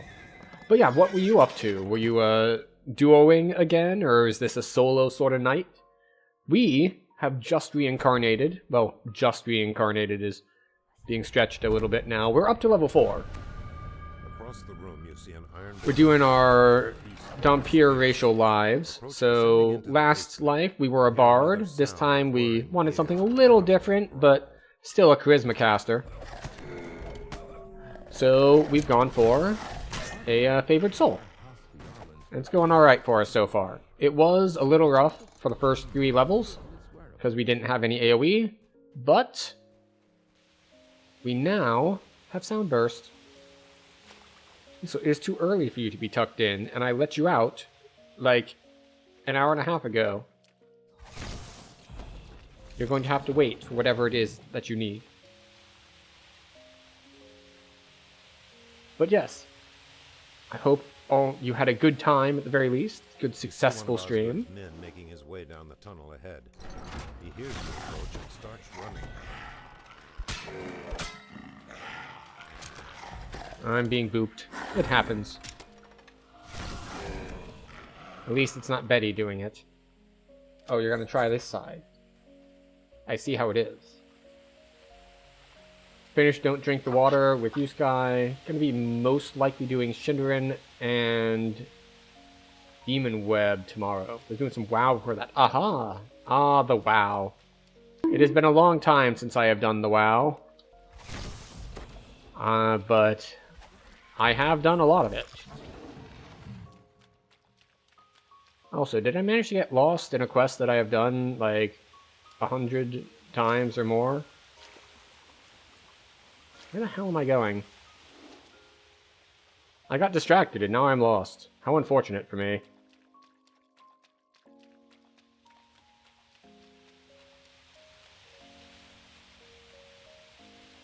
Oh, my map is tiny. Let's fix that.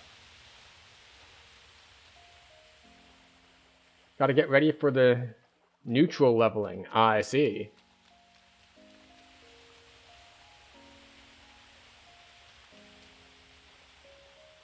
Why is the... Also, I see I'm being bonked. I should have heard that I was being bonked, but I did not. I just fixed that earlier today.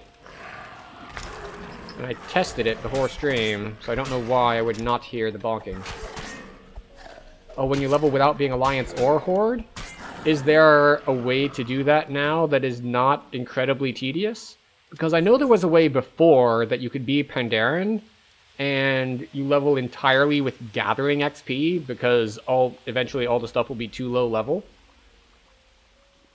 So... And I know there was one guy who did it, and like every expansion for a while, he'd get back on, and he would level up his neutral Pandaren by just picking flowers continuously for hours upon hours upon hours. Heavy is being ratcheted into place. You have faster methods, but that's the usual one? Oh, I see. So this isn't like a new feature, because full disclosure, I have not played WoW for... The last time I played was, I think, Battle for Azeroth, but I just kind of popped my head in. I didn't stick around long. I think Draenor or Legion was the last... I think it was maybe Legion was the last one that I played any decent amount of time. You've been doing that since Mists of Pandaria? That is quite the time commitment. In a well-kept warehouse. This must be where Osgood attempts to growl in defiance. No beast can only manage a whimper. You lift the case and slide it onto your back. Started playing in Wrath, though. Ah, I see. I had started playing in, like, vanilla in the olden days. I also played some when Classic came out. Some is understating it. I played a lot. But I eventually stopped because I guess I just stopped enjoying it as much. There's no real strong reason why. Double Agent, you're first. Now you got one of each class at cap as neutral. That is a lot. You don't play as much as you used to? Well, it seems like you used to put in a truly ridiculous number of hours, so. But that's really cool that that is you. Like, I think I saw, like, I was going to say a magazine article, but like online magazine articles. You're internet famous for doing a thing.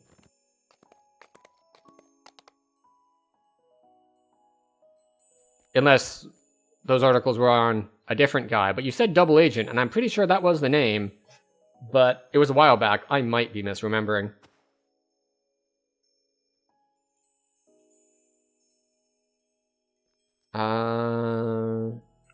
Yeah, that's you. That's actually really cool. Is this Sprint Boost? No, it's Haste Boost. Boo. Yeah, I think we're just gonna save and get crit. But that is Harbor 2's. Nah, we'll bring the light. Since Shadowlands level squish, it's quicker to level than it used to be. Oh, interesting. I did not play Shadowlands. I'm pretty sure there was a different level squish. There was at least one level squish when I was playing as well, because I didn't. When Wrath was still level 80, I turned on the Twink mode where you stop getting XP. And I had a hunter just sitting at 80, and I tried to get him the best gear possible, and I soloed Nax, which was, you know, the easy raid at that level. I think I tried to solo some later raids. I forget how much success I had. But I did successfully solo all of Naxxramas at level. Because of how the scaling worked, I was able to do it, and I had something ridiculous on the hunter, like 80% crit chance, or maybe it was like 60. It was a ridiculous amount of crit chance, like a number that you're not supposed to be able to get. But it involved a lot of like weird tech, and some of my gear was actually very low level because I went down to get T5 out of Serpent Shrine Caverns. Which they heavily nerfed this, by the way, but it used to give you like heal your pet based on a percentage of your damage. So I had mostly high level, high damage gear, and then this 2-piece set bonus to keep my pet alive while it, you know, tanked patchwork for me. That in less than 2 weeks in War Within, Midnight Early Access drops on the 26th at 6. Interesting. That's good to know, although I will not be taking advantage of it. I have sacrificed enough of my life to WoW, I do not need to get back into it. Plus, I'm kind of busy with with my current whole series I'm doing for, well, most of this year. Because this will be my 40th year on the planet. We're going back through, and we're doing a 40 years of gaming series. And each week, I hit another year. So this week is 1992. On Sunday, we hit Dune 2, which was like the first real-time strategy game. And then yesterday, we hit Wolfenstein 3D, which was by id Software 1 year before they came out with Doom. So there's I've been having a blast going through, like, just seeing how the game design evolved, how the different games come out. I don't know what we're going to do if we do another stream later this week. I've got a big list.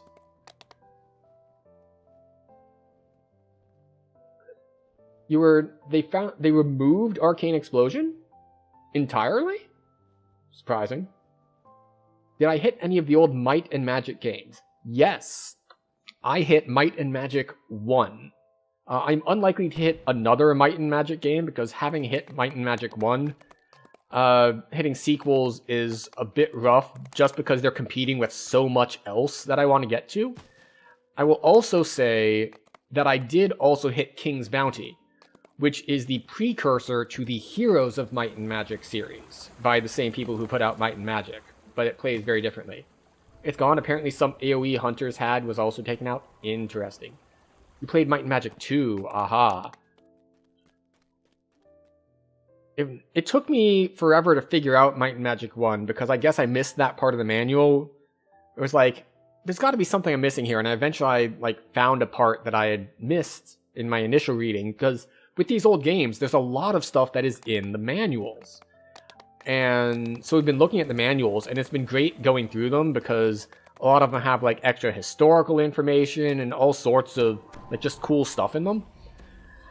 And what I'd missed in Might and Magic was you don't get loot when you win a fight in Might and Magic. After you win the fight in Might and Magic, you have to use a different command to basically to search the room to find the loot after you fought things. But just winning doesn't drop you onto these are the spoils of your fight screen. There's a different step that I was missing for a while. They use a lot of stuff in manuals to prevent software piracy. That is also true. Which was interesting because, as I mentioned, we just did what is it? Wolfenstein 3D, which had sections in the manual that were basically a plea to humanity, or to your, making sort of a moral argument. There's please do not, it literally says, it's please do not pirate this. We have a whole team here, we all worked really hard on it, this is the result of our hard work, and we're really proud of it, and we really like it, please do not steal it. But also, I'm sure that's not what you're referring to. You're referring to a lot of things I think the very first game I played in this whole series, not the Might and Magic series, but this whole going through history thing, was 1986. Where in the world is Carmen Sandiego? Where in the USA is Carmen Sandiego, I think is the one I played. World came out in 84, 85, so it was before my set. So, and that has the promotion exams are looking up in the fact book that came with your thing, what is the third word on this page? And things of that nature, which I'm betting that's what you meant by the copy protection. Because that is very prevalent in games of these eras. Burning a hole in a disc with a laser and then write code to read the hole. Might and Magic 2 did that? Yeah. The other one I'm thinking of is, oh, come on now.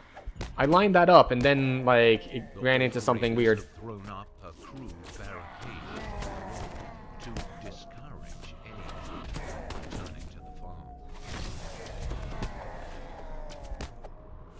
See, now it slipped my mind. No other games or software did?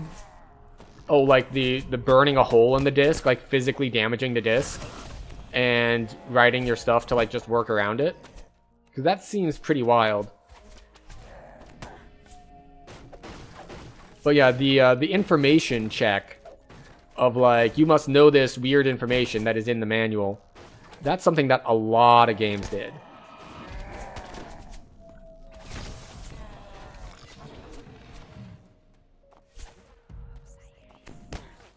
I remember King's Quest had some that were essentially refer to guidebook. Yeah, King's Quest 6 had the language of the ancients. That's just it's just a basic cipher, but it's essentially solve this riddle and answer in this runic language thing. It's okay, well, let's look up in the manual what that is.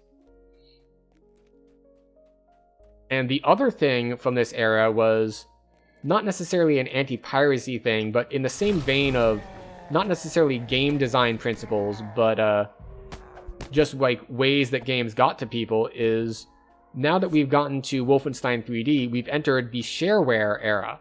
So Wolfenstein 3D was distributed with the first episode as shareware. Essentially, your first hit is free.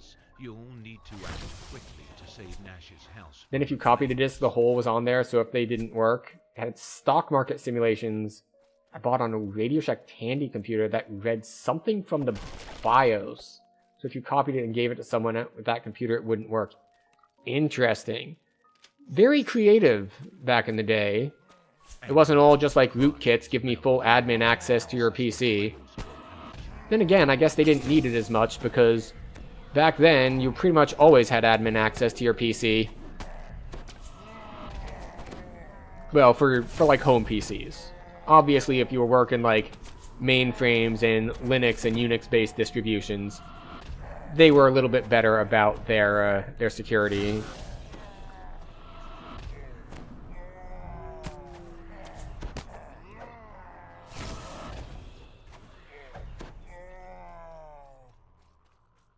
But yeah, I hadn't heard about the like reading parts of your BIOS out and like making it part of a save file, I guess. Because obviously it doesn't know that until after you've installed it.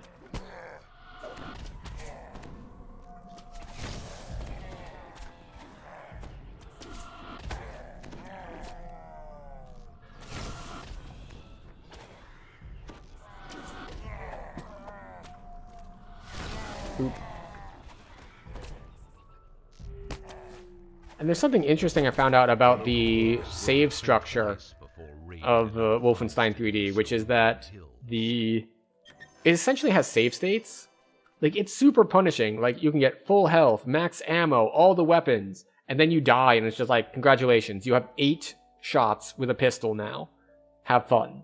Except that it has a quick save and quick load feature, so you can just, as soon as you have all that stuff, you can just quick save, and then you can just quick load. And it's not like only at save points or anything like that. It's wherever you feel like at any time. Hard disks really didn't exist until the late 80s and were expensive. You bought a 20 meg hard disk card for your Tandy and it cost you about $450. Yeah. And I noticed that was brought up a lot in manuals as well when I was in the late 80s, where stuff never talked about disk space, but that sort of thing was included in the instructions into, like, there's a section in the manual about, like, how to run the game. And it included steps, like, alright, first you insert your OS disk, and then you can put in our disk, because that's how a lot of stuff worked. You had a boot disk to boot up the computer, and then you had, the application disk to actually do the thing that you wanted the computer to do.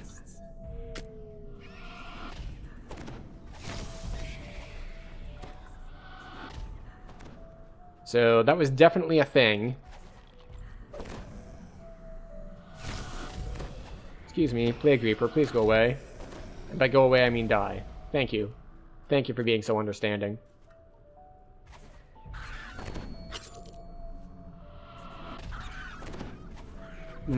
Stuff's getting healthier. Maybe I should try turning on Maximize for when we're doing these. Because I'm already grouping stuff up anyway, so we're, as far as, like,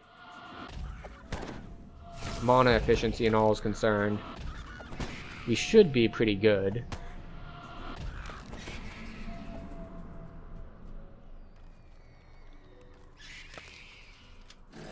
Go. Ahead is a small fountain, flanked by 2 large bears. Fortunately for you, these particular bears... Stop making your saves!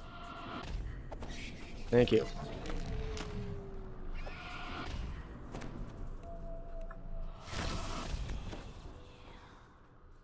Well, we certainly go through mana a lot faster when we have Maximize turned on.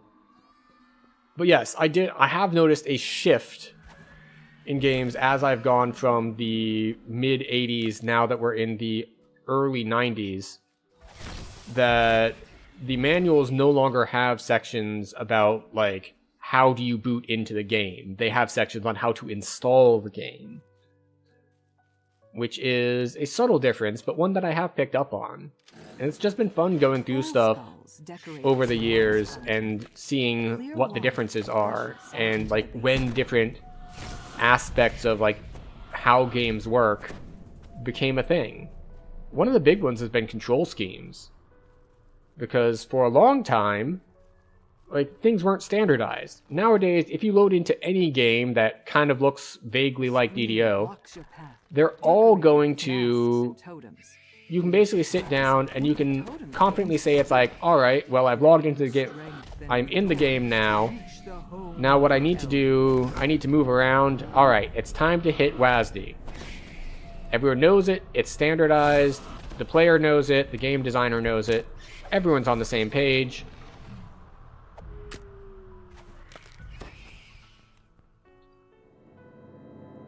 But back in the day, this stuff wasn't commonplace enough that people knew that sort of thing. So you really have to read the manual for all of the various controls that you can use. We're gonna go... Oh, no, no. Thank you. There we go. We made it! By the mid-90s, most computers had hard drives. Yeah.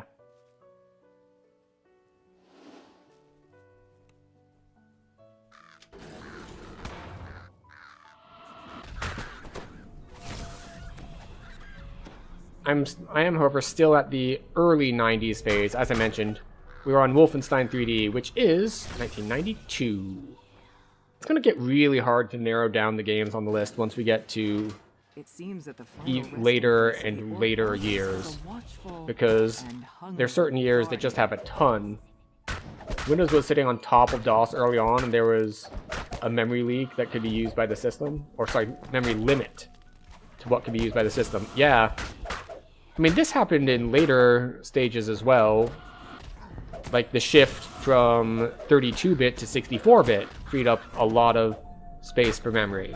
Of course, that was later. That was in, like, the 2000s.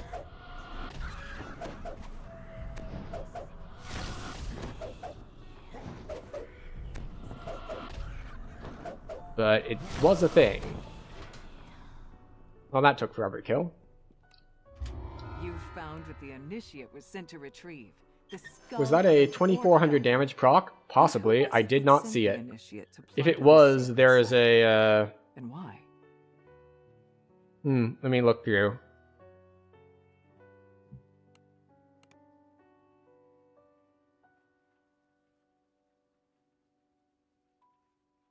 I do not see one, but with all the AoE damage and all of the things like attacking and missing filling the combat log, it is hard to say. But there is a Colors of the Queen proc that does just massive amounts of bludgeoning damage. I don't know what the spell is that it's proccing, but it exists. The old mine here has long since collapsed. Yeah, it's probably just Someone there, must but have too far dug back. one too many But yeah, for a long times. time, it was like 24. Yeah, computers used to be way, way more expensive. And you'd get way less, too, because they were a very niche, like, hobbyist sort of thing. Like, nowadays, computers are everywhere. Like, they're kind of integrated into, well, society as a whole, really. A note placed above the But back in the day, entry to they were Mine much 2 more of a due to niche collapsed thing. floor, dangerous terrain, and hostile creatures. The rotting wood snaps as you step, dropping you into the fiery pit below. You don't see any way to get back, so forward is the only option. Wait, why did that not go off?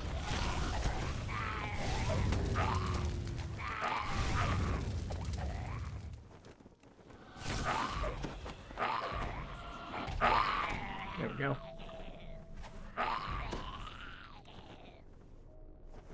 But now RAM and graphics card are making them that much more expensive again? That's true.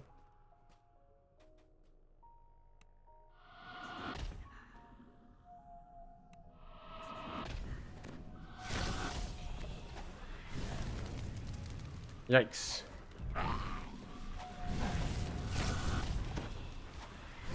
Are we gonna die? Let's see. Maybe, maybe not. Bite. Maybe we should heal a little bit. Turn off maximize. The fact that all of these have been champions is a little unfortunate.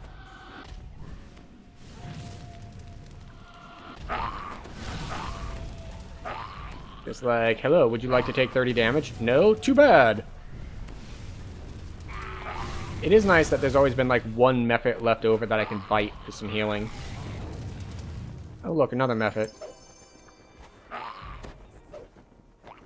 Let me bite you real quick.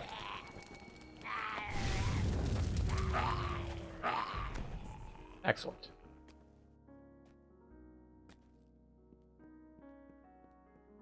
But yeah, I hadn't checked the graphics card side of things in a bit, but I know that there's a big RAM shortage going on because it's all being purchased for AI stuff.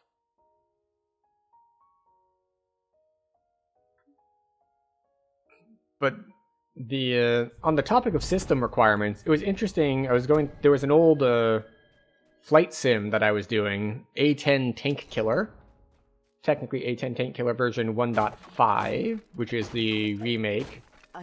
I was having a hard time of it with magical energy. It's connected to a because, barrier that well, blocks the path forward. The barrier fades. the ground didn't have any texture on it, so I was having a real hard time figuring out, like, say, for example, what is going on? How far am I from the ground? It's like, I can't tell.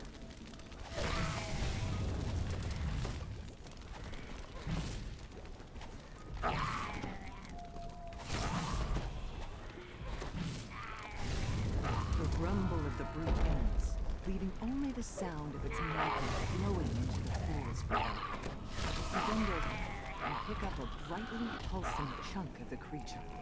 The heart of an ancient magma. Yep. The something old yet new that Capstone was sent here to collect. But where was I? Oh, yes. So I was having a hard time of it because, well, I couldn't tell how far I was from the ground because there was no real texture to do it. Except, you know, you have your instruments, of course, in the flight sim. So, but like, visually I couldn't tell, so it's like, and I'm flying mostly based on instruments. And, on the other hand, I can't complain too much about that, because when we went through the manual in the beginning, it's just like, this program requires 640 kilobytes of RAM. It's like, okay. I can't complain about how there's no texture on the ground, it's just a flat color, so I don't know how far I am from it. When they're working with 600 kilobytes of RAM, there's only so much you can do with that little. Before she disappeared, Lily Hargrove returned home in search of something bright and loud. All you see when you enter is an old woman sitting alone by the fire. She doesn't seem to notice you. Turns out I'm pretty bad at flight sims. Her thoughts clouded by some terrible experience. But suddenly, a shadow passes over her face. The garden! The garden! If it was like 80s or mid-90s game, the limit was 720 KB RAM for the system. This was 91, I want to say? Perhaps you'll need it outside.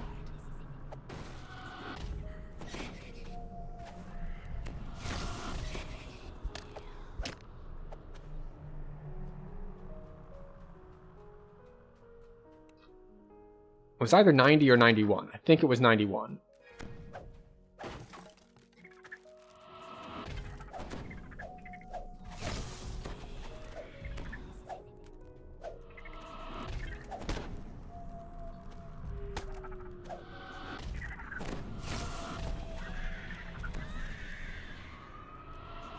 If it went up a little after Windows 95 came out?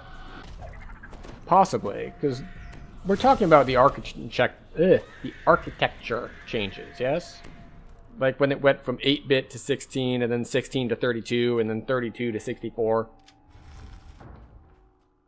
Or, let's see, I think this was a thing around that time, but I forget exactly what time frame it was.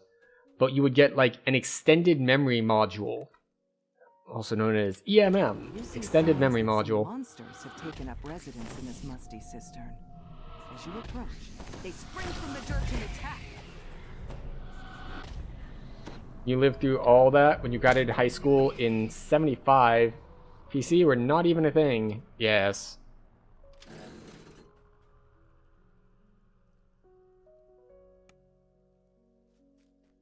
You I emerge mean, into there the were hot things that air. you could do with digital Yourself on the stuff, back. but it was, You use the it wasn't much. the bamboo that sprung up around the They were ground. just Before They were you too started expensive. to They were move like around just for this professional land, stuff. the remains of the family's You know, running the railroads and pause, struck by mainframes a and things of that as a nature. cold voice sounds around you. Come here, Lily. A little bit farther. You hear the ghostly voice again. Almost there, Lily. I'm waiting under our favorite tree. Alright, get lined up, please. Thank you. Don't know why only some of the ones in the lineup got lined up, but...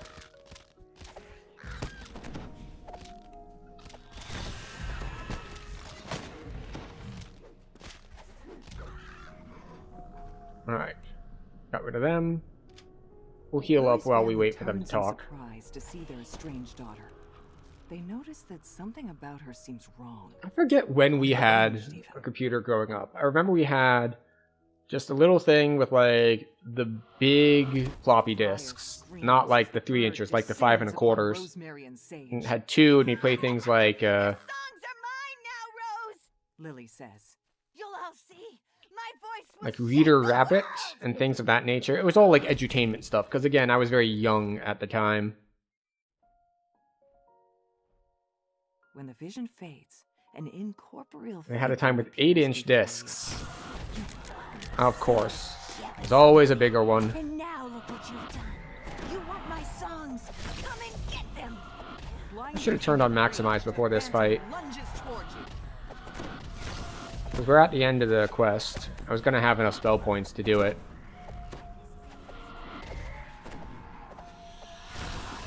The phantom shrieks, her voice echoing through the clearing and sending a sharp pain to your skull. And soon she dissolves into a thin mist. Wait a second, do they take no damage from this? Oh, never mind, it wouldn't have made a difference. They take no damage from it. Like, I knew they'd make the spell resistance check against the crowd control. You I read forgot the that they song make the lyrics check and then they written on take this no page. damage from it either. You found Rosemary's songbook, but most of the pages are torn or missing. But yes, the 8-inch discs were Something before my inside time. by that can deliver a song back to the gatekeepers. You realize that Rosemary's parrot has learned to repeat parts of her songs. With the bird in tow, you can finally return to the gatekeepers and leave this cursed place behind you. Alright, off we go. Oh, you know what I forgot to do? I forgot to do this. Get my Reaper spell power boost going. It's not going to be super impactful, but hey, might as well. Now, of course, we're going to run into a problem in here, and that there's a lot of robots, and the robots can't be stunned, and that's going to suck for us. But we will make do.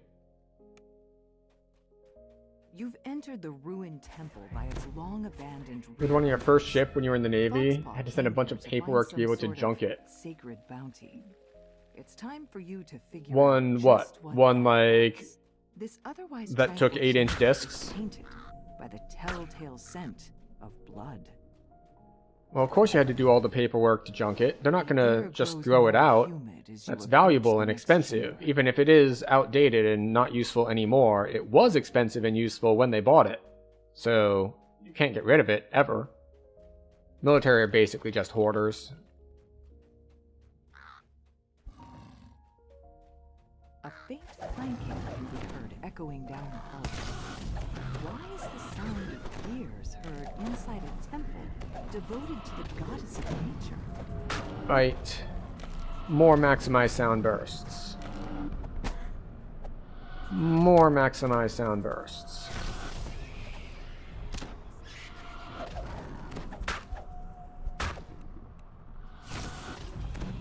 You were supposed to be turned in for something newer before you got there, and no one did it. Because of course. Of course. Also, for this quest, Cool, damp air if you flows die out from the doing something dumb, like I just did something dumb, but I lived through it. If you die there and figure, you know what, it's okay, I can jump down here, and there's a shrine there, so I'll just res at the shrine. The problem is, there is a quest trigger at the top of that shaft. And if you don't do the thing... What thing? If you don't go through it while alive, it doesn't go off. So if you have to run past those guys and come down here and use the shrine to get yourself back alive again, Scrape of metal claws on you stone will coming from the area. have to then go back up the shaft Eyes of the mechanical guard is a in order to actually get to your, in order to advance the quest.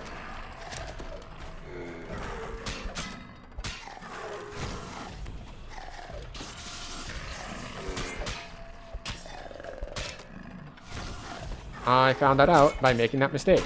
And now, I have passed on this information to you, so that you guardian collapses don't have into to heat, and sparks suffer of the same mistake I electricity did. jump into the nearby rune-carved You can stone, just skip straight to knowing what you need to do to successfully complete the quest. where the light streams in from above the stone surface. Alright, these guys are also immune to sound burst. On the ground beside you. It seems to glow with a faint inner light. Go. You found the sacred bounty Foxpaw was looking for. Now to return to the gatekeepers and tell them. So what while these happened. quests are a little annoying, they give decent XP. Like, we got, what is that, 5,000? Yeah. 4,600.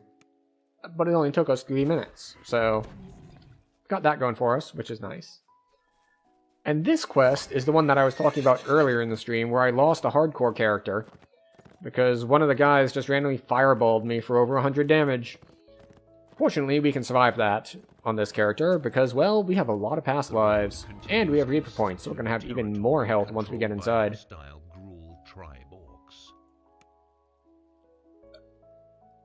Which quest am I running right now? The Gatekeeper's level 3 quest? Yes, that is correct. Let's see, this is not the Lost Gatekeeper's chain. No, this is the Lost Gatekeeper's chain. I always mix it up with the name of the chain that is the, with, like, Subversion and Grim and Barrett and those. Like, I always mix up, it's like, wait, which quest is this? Like, I know the names of the quests, but I don't know the proper name of the quest chain.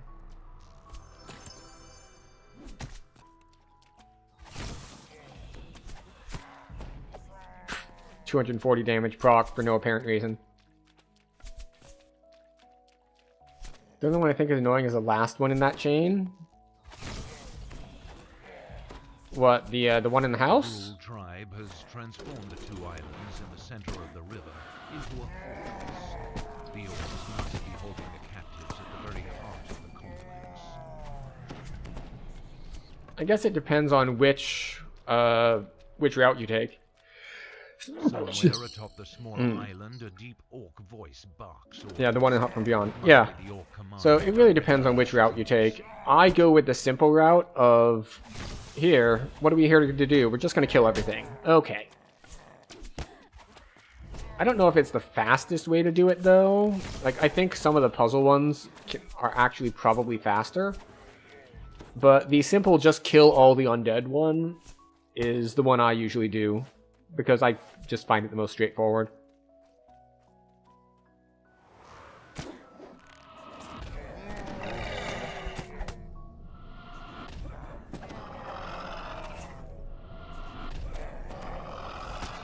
Can we open the door? No. How about now? Hooray! Worked that time. A crumpled figure lies inside a nearby cell. It must be one of the captives. There we go. A captive Kill the lies champion. inside the nearby cell.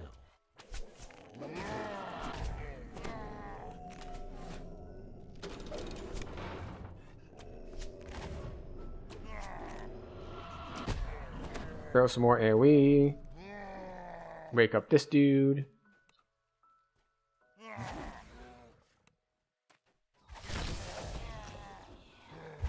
Cast our SLAs. You see a captive inside the nearby cell. Judging from the clothes, it must Oh, be more Lady levers! More levers!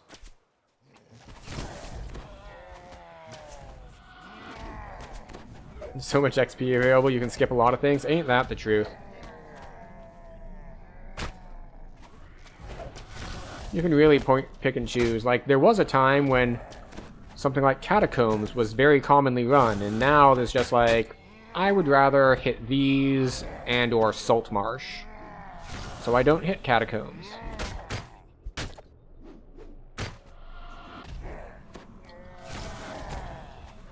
With Granov dead, the Gruul tribe's plan to ransom captives taken from the Cerulean Hill. You Hi. freed Lady Asdal and her bodyguards from the orcs. Although I will say I came in here a little early because I skipped Korthos. Oh, thank you for the follow, Golden Swag. Welcome. You still run a lot of the Lobby 1, 2, 3 Coin Lords quests. Yes. You've never run Necro 1, 2, or 3 chain quests? I think I've run through all of them once, but I don't regularly do any Necro quests, really. Some people have like Shadow Crypt openers, so they'll do a lot of Shadow Crypt. Some people like the Necro 4 quests. Personally, I'm not a fan. Which areas have a lot of XP? At what level range? Because there are a lot of them. Pretty much any expansion pack is a safe bet. Three Barrel Cove, great XP. Giant Hold, great XP. Isle of Dread and Lemordia are higher difficulty, like the quests are harder than other stuff on that level. But if your character is strong enough to do them, good XP there. I will do a special shout out for my own personal interests, which is the top half of the Temple of Elemental Evil. It is a ridiculous amount of XP. But it can be a little tricky if you don't know how to do it. Inside the hut, you suddenly feel disoriented. You're level 6. Which way is down again? At level 6, you'll be running mostly level 4 quests. So the depending on which things you have access to, you're a little. You can start like Three Barrel Cove and Feywild a little early, as Lannister there suggested. If you're not as confident in your character's strength, you can do the Depths chain in House D. It's very convenient because it's 4 quests, and the exit of one quest is the entrance to the next quest. So you have no downtime between quests. So those are nice. You can also do the... no, not the Shantor quest chain. The Sharn Syndicate chain is level 4. It's alright. It can be a little tricky at places, but overall it's pretty solid. There is Irestone Inlet at 4. Irestone Inlet is another one that it can mess you up if your character can't handle the challenges it has. Specifically, if you have a very low strength character, you can get hit with Rave Enfeeblement and made helpless for extended periods of time. That's a major risk there. And the other one is, you do need some solid area of effect because basically every camp has like 6 or 7 guys. Screwed up. Bad. Adds capstone. There has to be something we can do, mutters Foxpaw. Would you like some tea? Lily Alright, asks here we go. nonchalantly. You did the Syndicate chain. Okay. So yeah. So Irestone, if you can handle a little bit of strength drain and group pack sizes. If you think you're strong enough to go in a little early, then yeah, Feywild and Three Barrel Cove are excellent choices.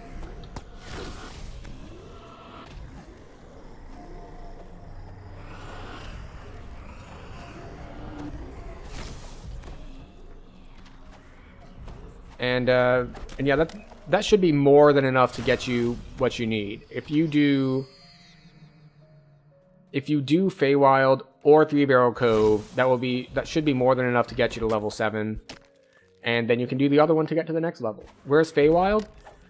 Alright, so this quest that I'm in, if you saw how I ran up to this to that hut in the harbor, instead of selecting the top option, which is what I selected to enter this quest, you select the bottom entry, and it'll bring you just inside the hut, and then there'll be a little portal thing, and that'll drop you in the Feywild Wilderness.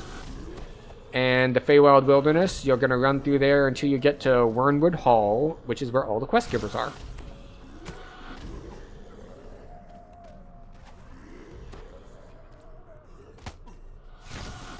But I know, it's hard to think Feywild is a expansion pack, so you may or may not have it depending on if you have purchased it. As opposed to something like Three Barrel Cove, which if you've used one of the free quest token like code key things that have come out over the last couple years, well, there's a good chance you have those.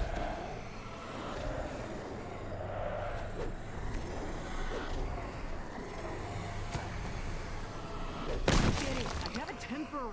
I get frustrated sometimes. Admits that.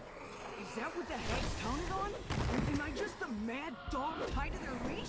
Oh, that makes me so angry!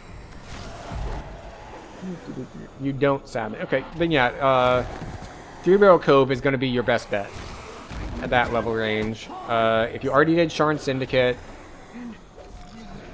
those are really the only ones that come to mind. So, how can we defeat these hags? So I'll give it a quick check here.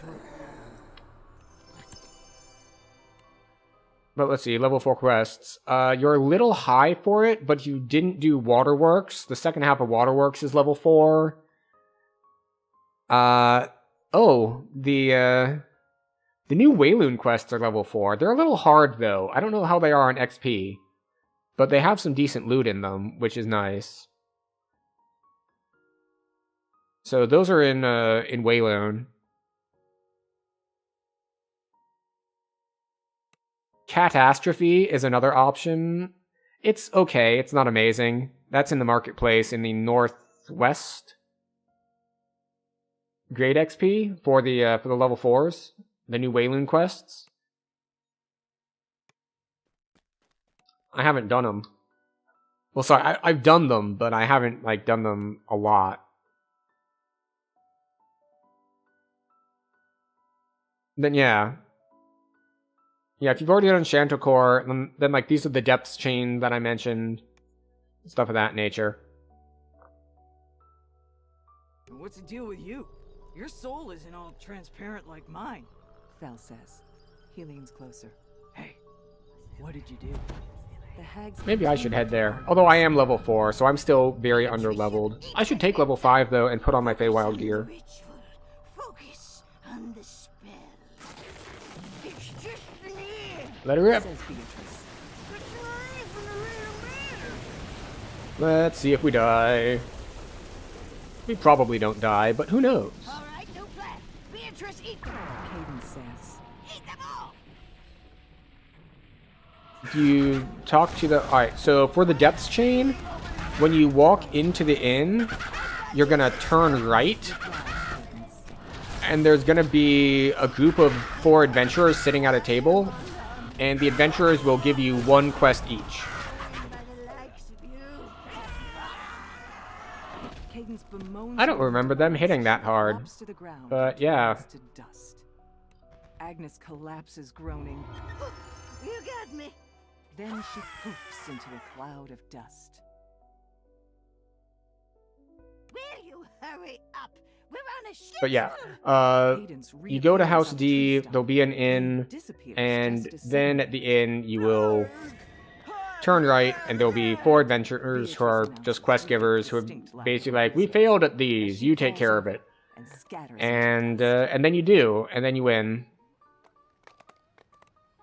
There are some traps in there, though, so you do need to be prepared for that.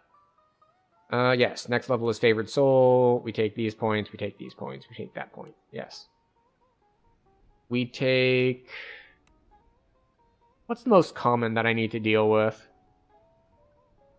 It's gotta be fire, right? So many fire traps. Let's see, Deific Vengeance is a single target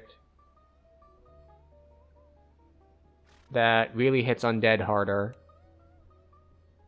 We could grab Lesser Restoration or Resist Energy, but I think we'll grab Deific Vengeance. Then we run to the bank and get our new gear.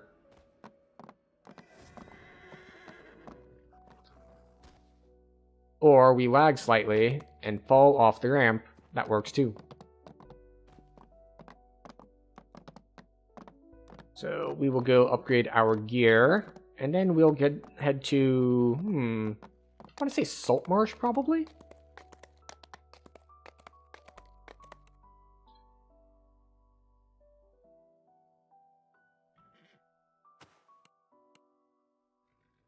Alright, so we definitely want Cape of Winter, we definitely want Dire Bear Belt. We take Necklace of Bottled Sunlight because it has Charisma on it. Do we want Crown of Snow? Maybe, maybe not. We'll take Leaf Mail.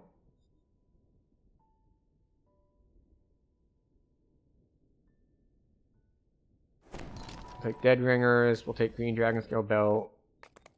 Or bands, rather. Dead Ringers, definitely.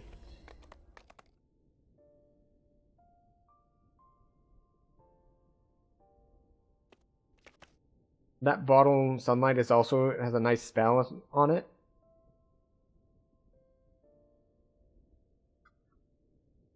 This? Oh, you mean the Good Hope? Yeah. I'm mostly wearing it because I didn't have anything else that gave me plus Charisma. But we can add it down here. It's just a another thing to click. What rings do we have? We'll take Ring of Spring Storms. Ring of Spring Storms gives us Sonic crit and stuff.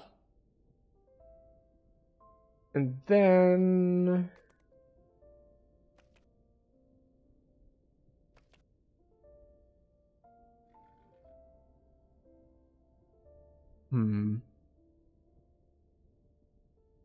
Like, because the big option here would be another weapon. Okay, that gives us a 7-piece set bonus for the Feywild stuff, which is nice. And I think that makes us good to go. Like, we could switch our helm, drop 2 to all stats in order to get our Freezing Croc. Not everyone has that spell as a clicky. The other thing you have is a clicky in the Skull Dagger Cap. Skull Dagger... Oh, Skullduggery Cap. Yes, out of Saltmarsh.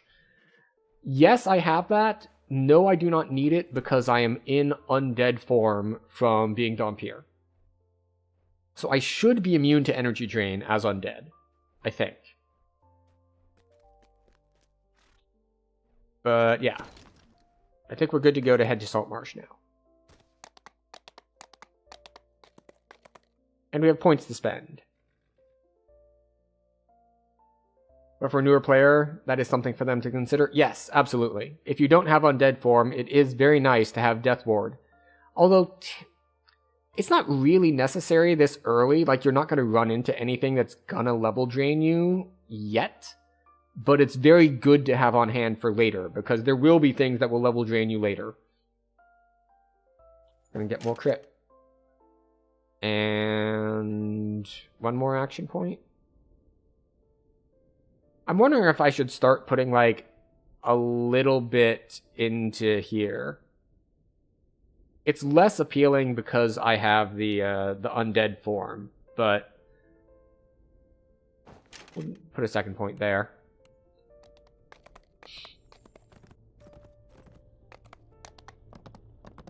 Level 3 neck from the Wailing Force. For Night Shield. Interesting.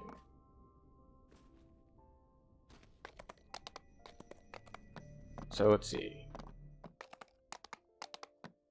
Actually, if they're that good, do I want to go there a little early? Yeah, we'll try it. I don't even remember the last time I did these quests. And Wayloon can be a little annoying anyway. Sorry, not Wayloon, Saltmarsh.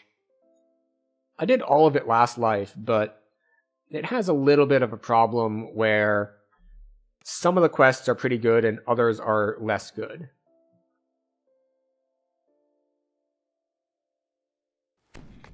Of course, these quests are not going to be as good for me because I do not remember how to do them. Where's this? Evening Star. That's where I want to go.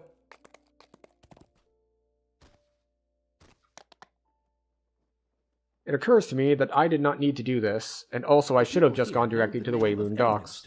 The wizard who braved the demon web. Some call him the Sage But of Shadow off we go. Others, the Great Over-Sorcerer. If anyone can fathom Lolth's plans, Elminster will. Now, normally we would really want to pick up a weapon as well. But I think we're fine as it stands.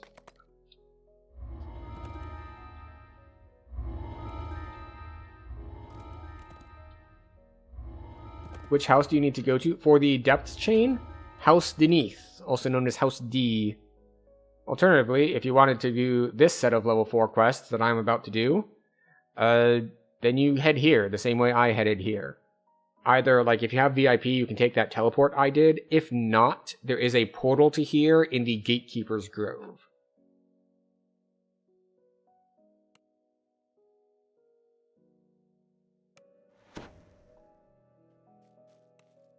Your were-rat ally has found a way into the underground arenas run by the Night Brigade. You've been given a special talisman that allows you to transform into a rat when needed. Sneak inside and defeat the Night Brigade's battlemaster. The talisman shines brilliantly for a moment, and you transform into a rat. A wary panther stalks these halls, searching for prey. Best to avoid confrontation, as you cannot fight in this form. You mean the Fey one? This crowd of people makes an ideal hiding spot. Oh, you get to Feywild by going through the hut from beyond in the harbor.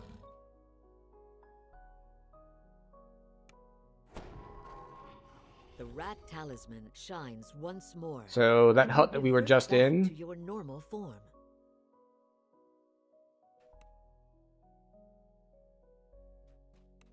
Yeah, that's where you go. I'm trying to think if there's also a shortcut there. I don't think so. But I could be wrong.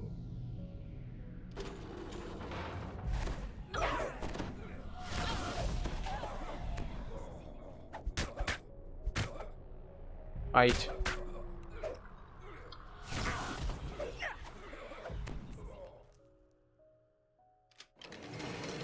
Magical voice booms from all around. The challengers for our first bout have entered the You know what it's called, though? Can they survive against the Hut from Beyond? Raised reptilian terrors? It's called the Hut from Beyond. If you mean like what house they're in, they're not in a house. They're in the Feywild. That's like the name of the zone that they're in.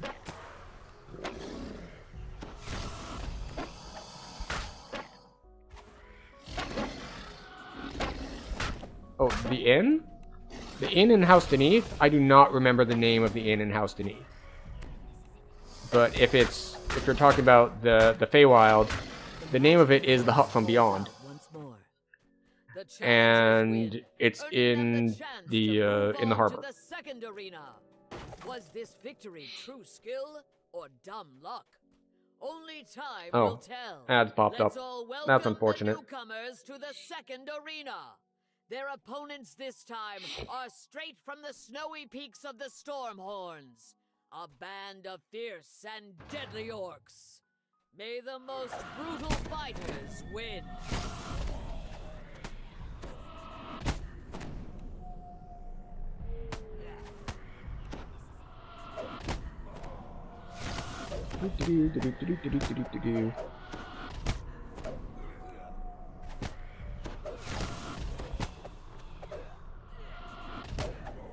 Alright, there we go. The warband has been defeated.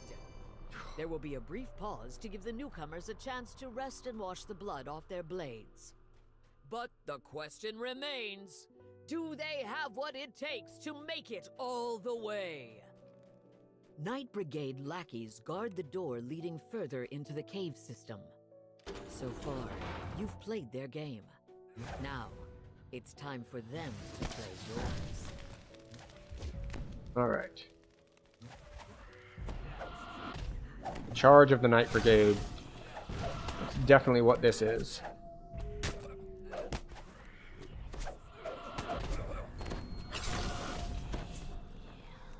Alright. Alright, we should probably group these guys up so that we get more efficiency in our spells.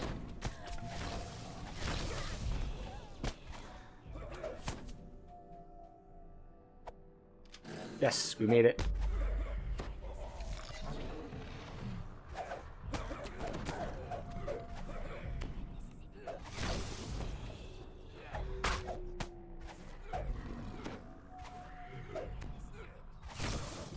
Man, I'm just not doing much damage compared to the health pools in here. The reigning champion of the final arena, a massive cloud giant, has just defeated a displacer beast. A trapdoor opens, swallowing the corpse of the defeated. The cloud giant then turns to attack, resigned to its fate. In the arena, there can only be victory or death. Nothing else. Okay, how are we on spell points? We're fine on spell points. But I don't know if we're fine enough to turn on maximize. Yeah, we'll do it for a little bit at least. Agartha the Breaker enters the fray with a joyous battle cry. Oh. With all the trouble I was having killing all the other people, the boss has surprisingly little health.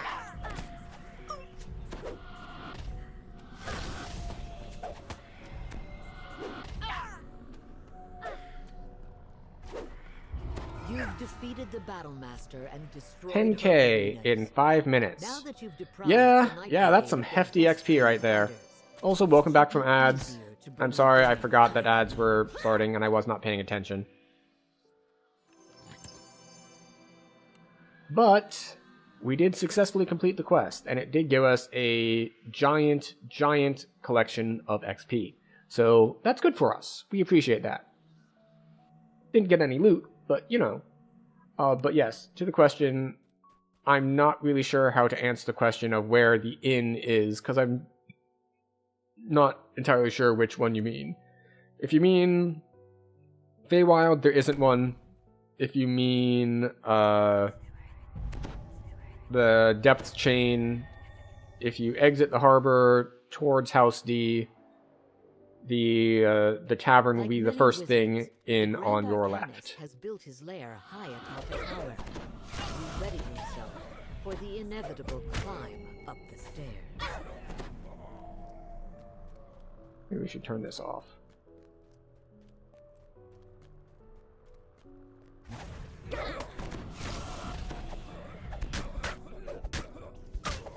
It is nice that just like, it's very odd that we get it, but I guess it makes sense. But because we're Dhampir, we have like 1 sneak attack dice, so we do extra sneak attack dice damage And your leg muscles. when we're hitting stuff that is stunned. Because when it's stunned, it is helpless, and when it's helpless, it can take sneak attack damage.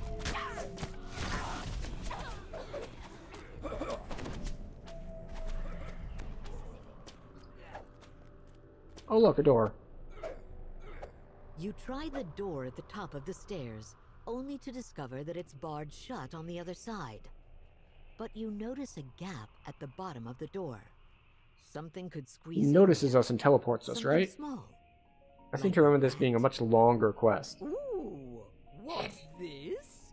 Rats appearing on my doorstep? Wonderful. A volunteer to test my labyrinth. The open room suddenly melts away, and you find yourself surrounded by looming walls. The Grand Arcanist has made you a test subject in his labyrinth. Now to make your way out. Alright, out we go.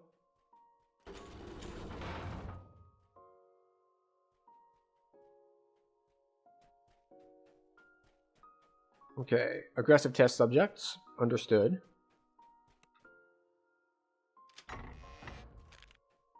You hear a small voice in the corner, beckoning you over. The pitiful creature tells you that it was Oh, I got tripped inside this right before I could cast labyrinth my as one crowd of the control. Grand Arcanist's That's test unfortunate. subjects, just as you were. Also, Nofix. Not my favorite mob type. Managed to make it into the wall. Mostly because they do force damage, You've been which unable is super to annoying. escape past the guards until you came along. It asks you to help its friends as well. Alright, that's enough of them dead that I can move on. Oh look, shrines. I know that's not the last rat section though. I think I have at least 1 or 2 more. Will stop to kill Nothix.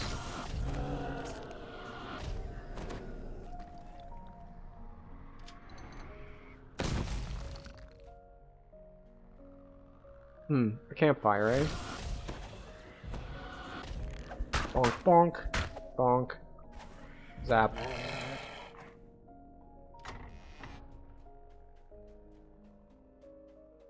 Alright.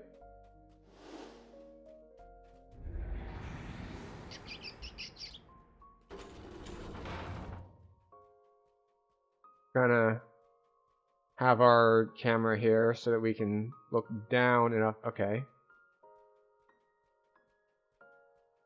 Where is the thingy to step on? There it is. All the way over here. It's nice that the axes already fell and killed other things that are not me.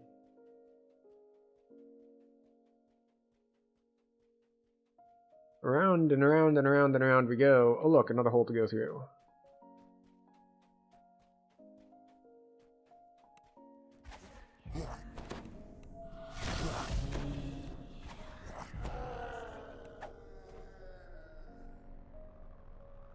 Okay. We still need to assassinate him, but first we need to find a way out of the maze. Oh look, more shrines. This is just a sign to me that I really need to probably just put on maximize all the time and then use shrines.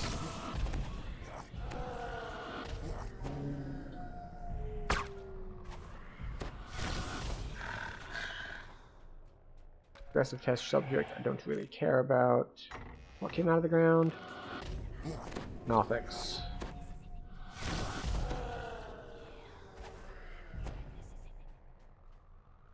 Okay.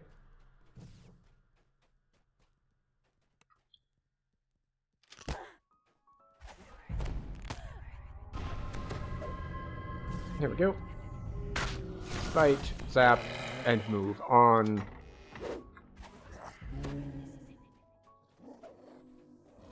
Right, can I group these up with more guys for AoE and spell point efficiency?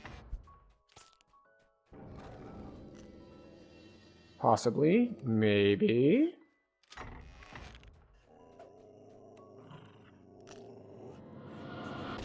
Maybe not.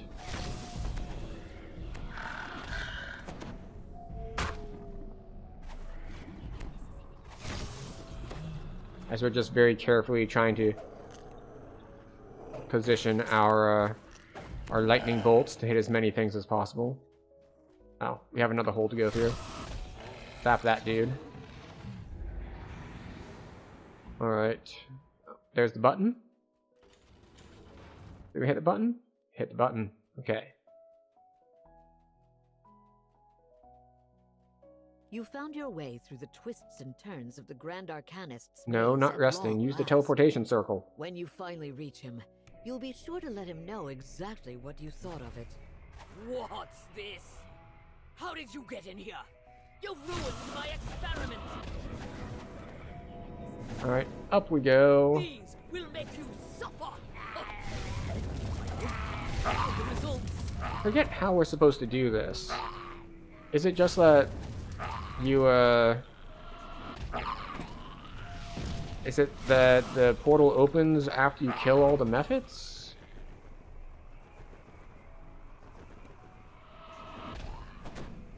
Alright.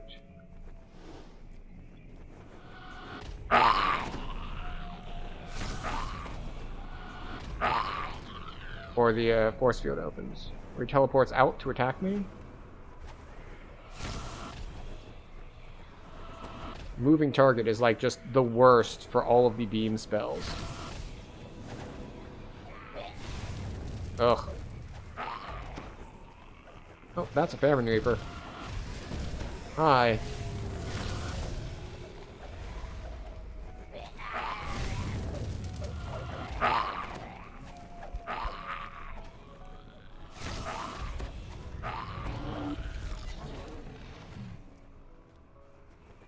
Okay, if you could group up, please.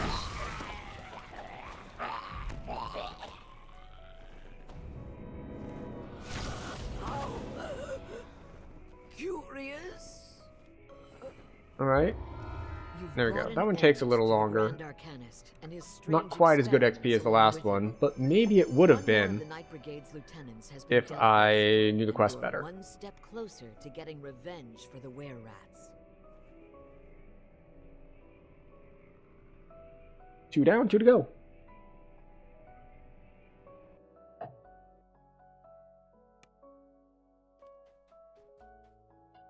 We have 1 more point, yes. But 1 point's not good for anything. Actually, what is up here? Ah, yes, Intense Faith. So, when we get to this level...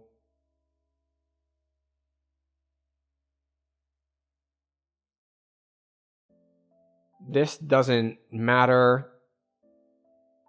But, yeah, we just start dumping points into caster levels.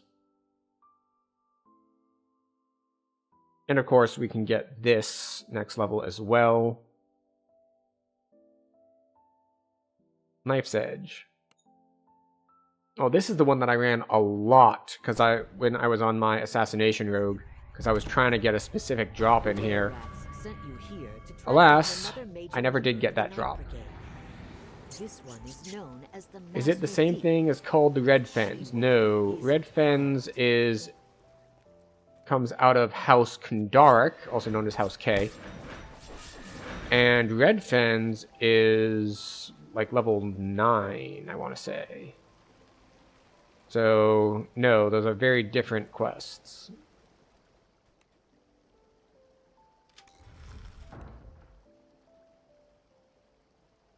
What do you mean invalid target? Why did my... There we go. This area matches the description the were-rats. Okay, so this is going to take longer than the runs I'm used to, because I was used to running it on a trapper. And I can't do it that way this time. So I'm just going to have to do it the hard way. Which is to go this way. The floor collapses.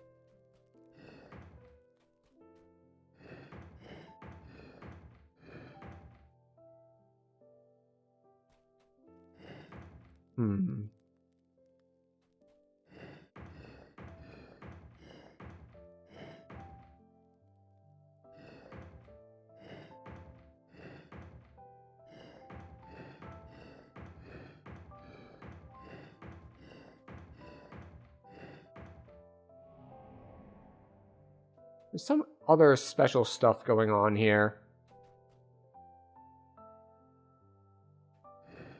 Like, there are no... Oh, there's like one junction here, but it doesn't do me any good.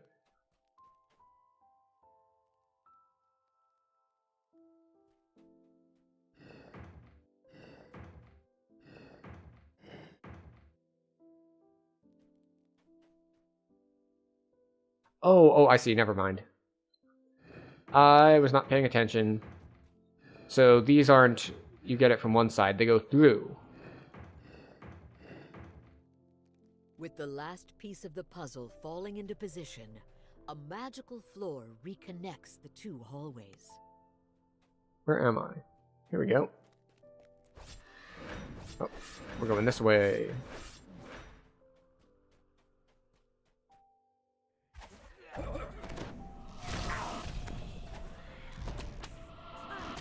I will say, though, that since you brought up Red Fens is actually a decent pack for XP. Its main downside is that the quests are far apart from each other. So while the individual quests are good XP, the whole pack suffers a little bit because you have to run from quest to quest to quest. Also, there's one quest that's really only good XP if you have Dimension Door. Right, we go left. We take a hit from traps, maybe. No? Okay, cool.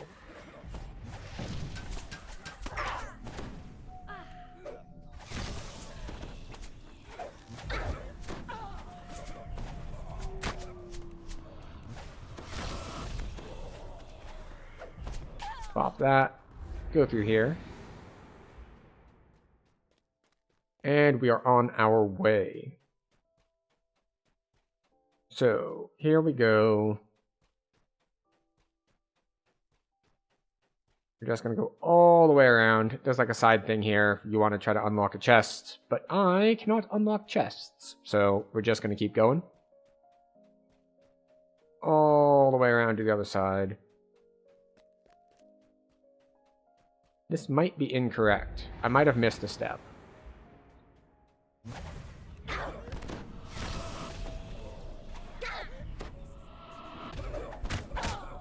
Like, I might have needed to go to the middle to get a key first.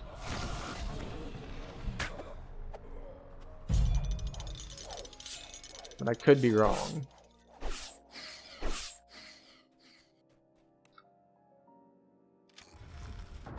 That is just a shortcut. We can ignore that and go forward. Tried to splash a couple levels of trappers in most of my build early on, but then you have a lot of trapper gear. Yeah, the thing about trapper gear is that you really don't need much. In fact, there's a couple key pieces that like once you get them, then you don't need any others. Specifically, I'm thinking of like, alright, so you need just one piece that gives you your basic trapping stuff. And then if you're really going to be hard pressed, there's like just like green steel stuff or others that'll give you, say, exceptional bonuses to your trapping. And once you have those two things, you're pretty much set. Seems quite out of place after all of the damp sewers and dusty tunnels you had to traverse to reach it. Hi.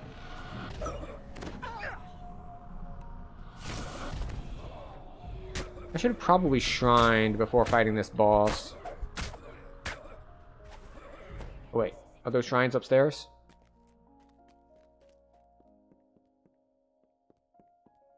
There might be shrines upstairs. Aha! We'll get full spell points, just in case. But yeah, I find that splashing Trapper is really quite bad on caster builds. Casters just suffer so badly if you don't have the caster levels. Now, there are a couple ways that you can get around that. Like, say, Wild Mage has something that can turn your character level into your caster level. And that means that you're just good to go. And you're fine. But, and there's one other, I believe, they're coming out with a new one. From what I saw of Arcane Trickster, they will also have a talent that turns your character level into your caster level. So, if you're looking for trapping and having caster levels, you should be really looking forward to Arcane Trickster. Because that appears to be a big thing that they do. From me to keep you waiting. Kill him. They didn't last long. Guess this is one of those jobs I have to do myself.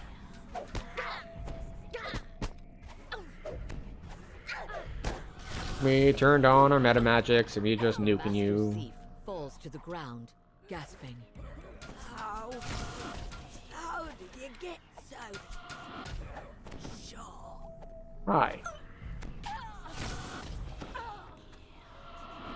What's the catacombs like? It is exactly what you would expect. It is a lot of undead. It has a few traps. Like, overall, the quests in the catacombs are individually relatively short. There's one or two that are much harder than the others. And there's a couple problems. So let's see, there's there are some casters in there who can do harm spells for a bunch of damage. And there are some traps. But overall, it's a lot of fighting undead. So if you're comfortable fighting undead, Catacombs is not that bad. If you are, say, someone whose stuff doesn't work well on undead, I would avoid the Catacombs entirely. I will say, if you are level 6, you are a little bit over level for Catacombs. But if you're fine with it being a little slower in exchange for it being a little easier, you can go over level. That works too. The Brigade's leader is said to live. Now to find a way inside.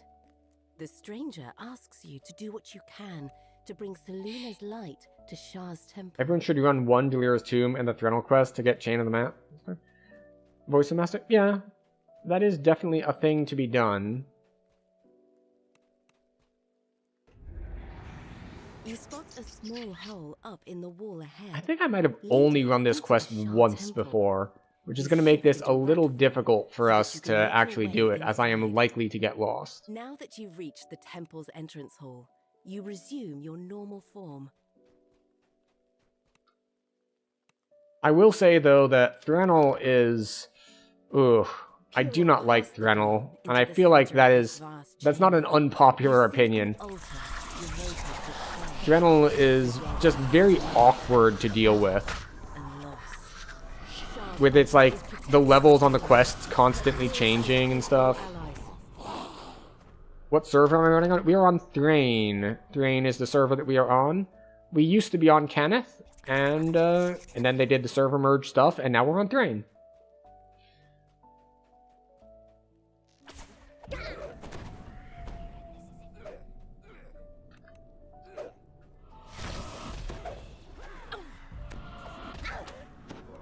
So, yes.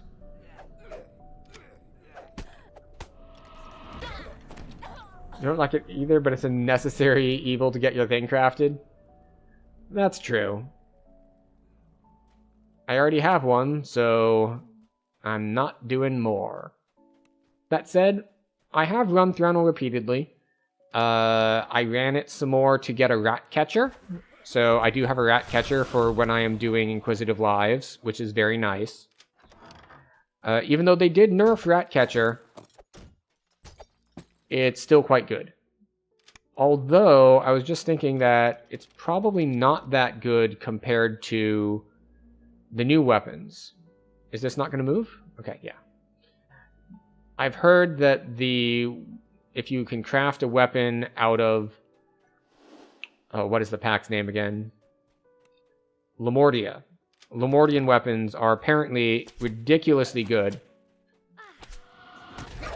But I've only run Lamordia like once, so I do not have the mats to craft a weapon from there. You have a number of them? A number of Lamordian weapons, or rat catchers, or Voices of the Master? There are so many options. Because I can apparently never stay on one topic, and I just talk about multiple things, and then people ask me questions about what I'm talking about. And I have to ask clarifying questions, because I don't know which of the things I'm talking about they're talking about. Voice of the Masters? Yeah. Presumably you have them slotted on different gear at different levels.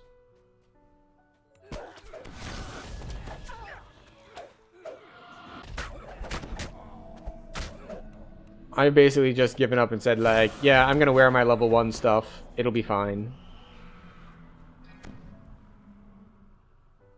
You never got a rat catcher? You have all the somethings.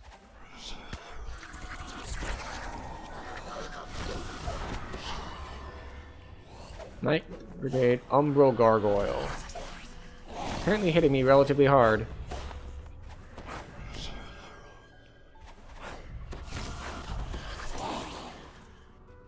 We're gonna bite this cleric. Okay. The Storm Crossbow, Heroic Epic and Legendary. Aha, yes. So, presumably... There's a lever here that looks like it's meant to open the window.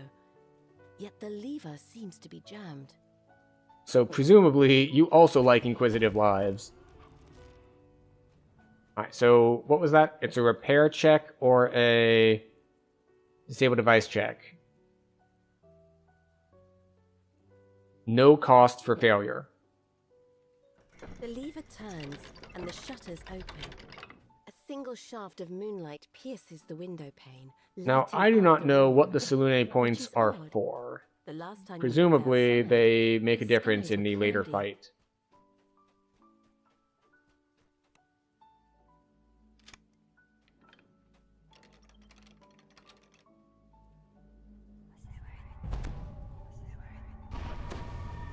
Inquisitive is a standby for when you don't really want to play our caster, but you need a caster past life. Yeah. Now, my first foray into I really don't want to play this class, but I do want a life, so I'll just do Inquisitive, was actually Fighter.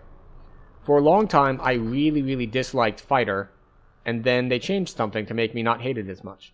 And the thing that they changed was There's nothing this way but junk. they added the second wind. My problem with it was My pets for them to play with. the sustain on it was god awful. It's like Not junk. can't even use like healing scrolls because you don't have the UMD for it as a fighter either. It's just like it sucked and I hated it, so I just did Inquisitive instead.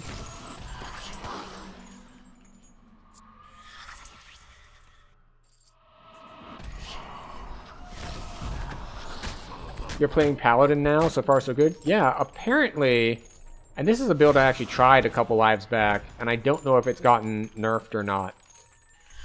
But there was a Paladin split that was apparently like the best Inquisitive build for a while.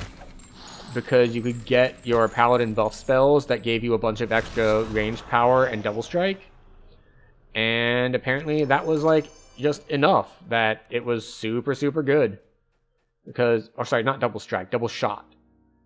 But suffice to say, like, double shot is an incredibly powerful stat.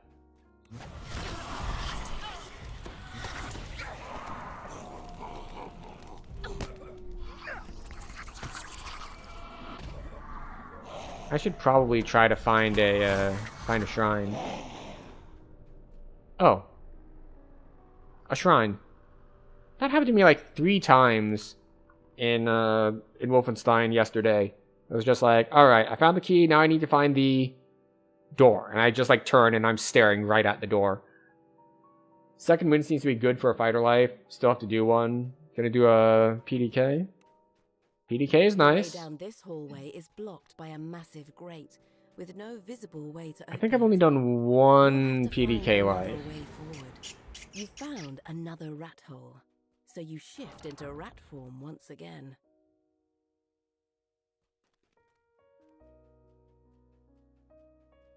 Okay, so we are rat. Rats, we are the rats, and You resume your normal form as you enter the we're playing a hallway. Blade Forge melee pure paladin using Baz Marath, the Curator of Decay, which appears to have broken the link, so that's fine. I recognize the name, though I couldn't tell you exactly what it is, because I do not have one. That's out of, I want to say the Vipers raid? I could be very wrong on that. I have a habit of not staying at cap for long, so I really don't know the new raid items.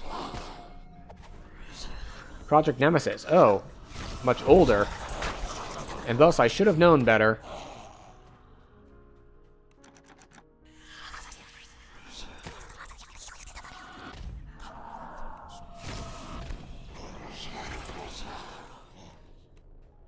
Right. What's up here?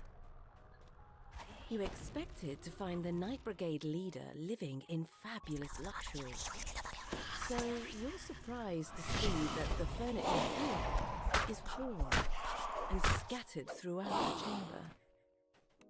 Okay. I spent my life spreading the goddess's darkness in this city, and I'll die doing the same. I have no idea what my Sulune points are supposed to be good for, but maybe it's just to piss off Shadowheart. The Brigade has fallen. You've punished their crimes and avenged their victims. Yet a thought rises. Oh, we got a unbidden in solar your mind. gem of physical resistance The rating. truest victory against Shah's darkness Not bad. is to make a light. The thing is, it doesn't stack with what I've already got, so... Oh well.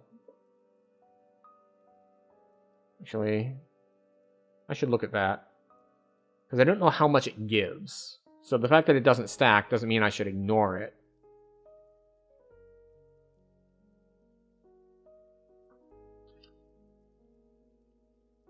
What is Isle of the Forgotten Dreams like?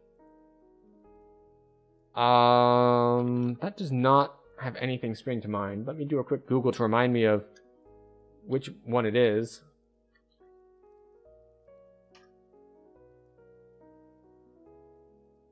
Oh, that's where the Eye of the Titan stuff is. So that is a pretty interesting quest chain, actually. It's the second half of kind of a storyline that starts in the Forgotten Quarter. And you are way, way far away from it because those are level 19 and 20 quests. Or maybe it's 18, 19, and 20? I think it's just 19 and then Dreaming Dark is 20, though. So you are quite far away from that. But it's got to do with you get some past history stuff. You get a lot of quarry people, which are like some outsider dream eater sort of things. It's a pretty neat chain to do. It's difficult to fit into leveling because it's at that awkward level where you'll be a little bit under level going into there, or you'll be in epics and then you'll be too high a level. So it's a little awkward in that respect, but overall it's a pretty neat chain. You need some help guiding you to the Fae because you can't find it. Okay, so if you go to the harbor and you go to that hut I was in, which is... Actually, you know what? I'm going to be in the harbor in just a moment because I just finished these up. But I wanted to look at Solar Gem of Physical Resistance Rating. All right, it's plus 10. All right, so I would gain plus 5. But yeah, I was going to go back that way anyway because we just finished up these level 4s. So we were going to go to Three Barrel Cove. And because I'm going to Three Barrel Cove... Actually, no, we're going to go to Waterworks. But same difference, we're still going to be heading to the harbor. And because I'm going to the harbor, I can point out the thing kind of on the way. So we go to the harbor. I'm going to be headed into the Waterworks, which you could also do at your level. As I said, you're a little over level because the first two are level 3 and you're level 6. So Waterworks is in here. But Feywild is you go to the Hut from Beyond, which is over here. If we look at the map, it shows up here. With this door, Hut from Beyond. Then you walk up to it and you're like, hi, Hut from Beyond. If the lag stops for a moment. And then you say, enter Hut from Beyond. And then you go up to this portal, and that's the Feywild. And then you're going to be in the Feywild Wilderness, and you kind of just follow the road until you get to the main quest hub there. Or you can just explore around. The Feywild's a kind of neat place to explore anyway. But we're going to head to Waterworks. Also need to spend points. Let's see. We have 3 points to spend. We'll put 1 there. And then, do we want to go for the temporary spell points? I don't really care about this. There's a nice rune arm that drops in the Feywild. Yeah, the Necronomicannon, I guess is what you're referring to. It's very, very nice. Improves maximize. We could get temp spell point, or we could just make maximize cheaper so that we can run it all the time.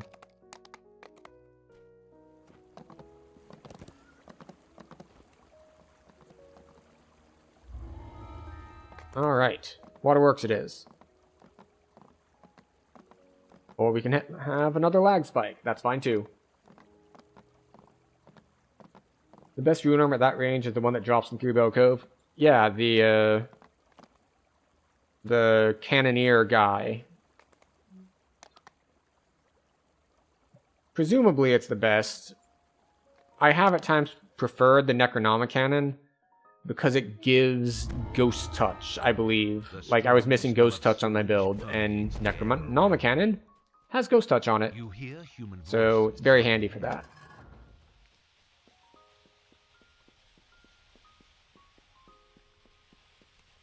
But yeah, I think I have, what was it, Citriani's hand cannon or whatever it is.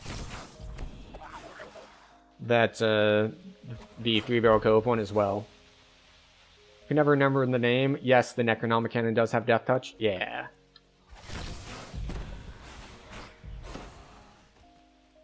Wait a second. Did I ever get the 3-point out? Let's see. Cooldown 6 seconds. Cooldown 6 seconds. Okay, yeah. I do have the right version out.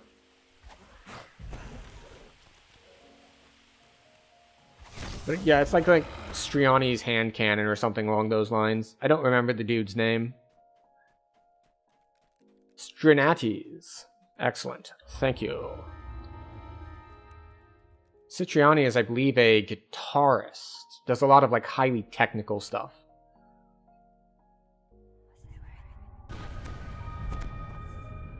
Oh, that's not what I wanted to do.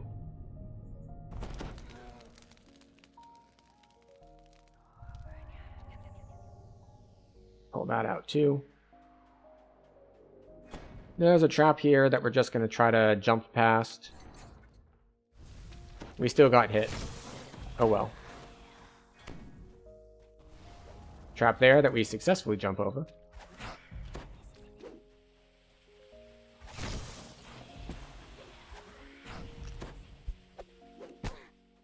So we're looking for the key.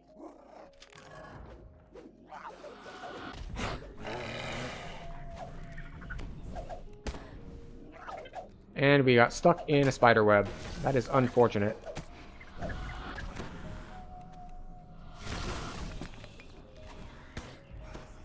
Yep, there's a 700 damage proc.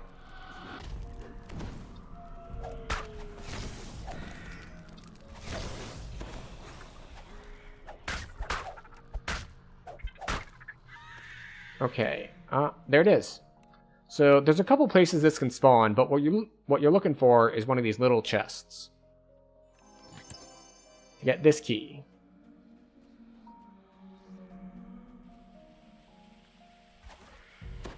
And then we take this key, we run all the way to the other end here to unlock this door.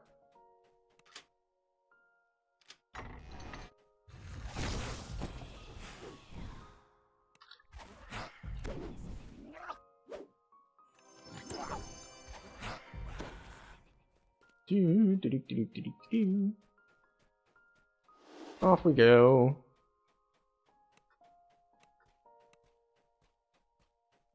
You hear an arrow and a loud Protect the chief. You can't even protect yourself. How are you going to protect something else?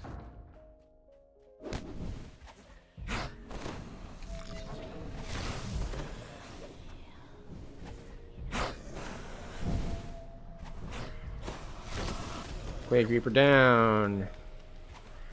Thrower down. Lever pulled. Last time I came in here, I made a mistake. I forgot to talk to this guy. There was a quest objective to interrogate him. You need to talk to him. Otherwise, you'll have to come back later. So off we go. One of those.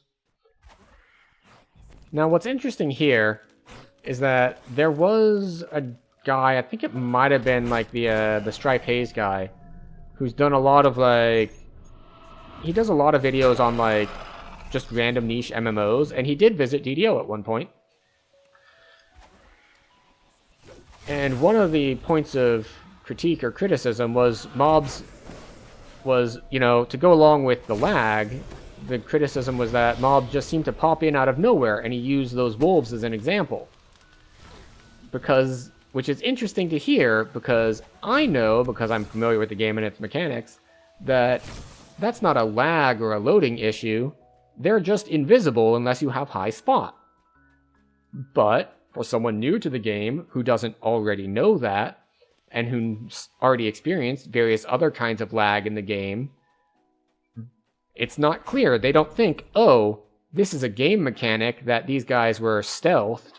They just think, oh, another example of what something the lag does, where just stuff doesn't load in until way late. Which is like an interesting perspective to see, because I wouldn't have thought of that, because I already know what's going on. I don't need to interpret, so I've lost that perspective of, well, what does it look like to someone who doesn't already know what it's supposed to be? which is something that can happen a lot, not just in, like, this game, but, like, life in general. There's a lot of things that you can take for granted if you already know and understand them. And then, like someone who doesn't already know and understand them might be very, very confused. Or easily get the wrong idea. Alright, we're gonna not step on the trap. There we go. Right between the spikes. Nice and easy.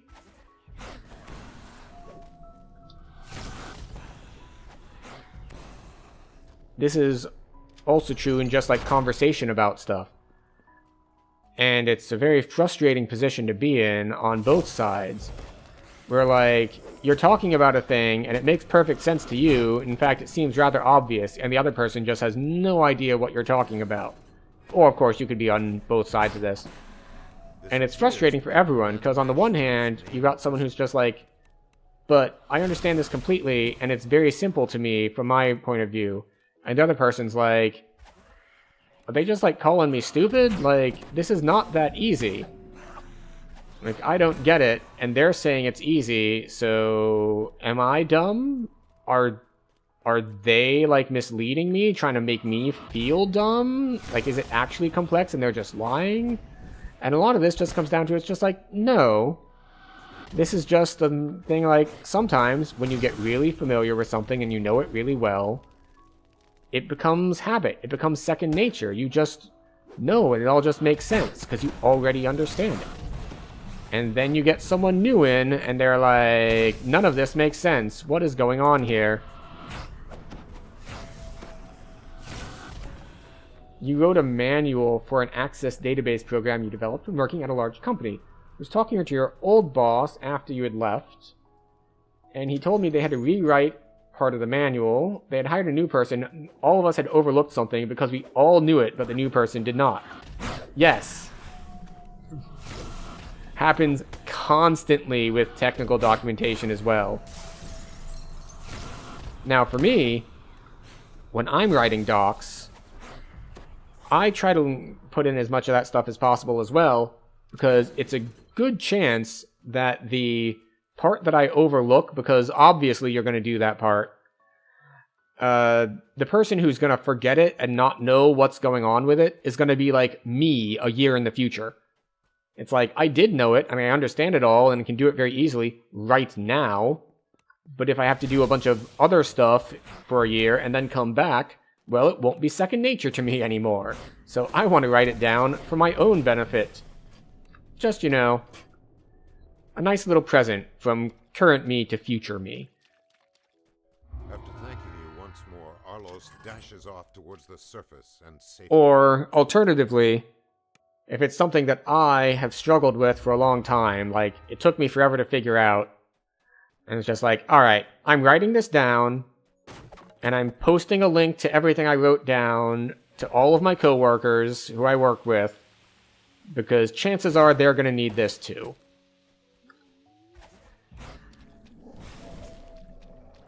And sometimes it works out that way, and sometimes it doesn't. It depends. When I learned how to code, the instructor drilled into us to write remarks in our code about what it was doing. Guess that's now standard practice, but 25 years ago it was not. Let's see, when did I first start learning?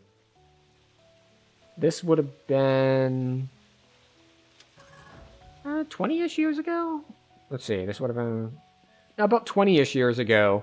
I do remember the you should put meaningful comments in your code being part of the instruction. So maybe it changed in that intervening 5 years. But it also probably just depends on the specific person who is teaching as well, because especially the further back you go, the less standardized things were.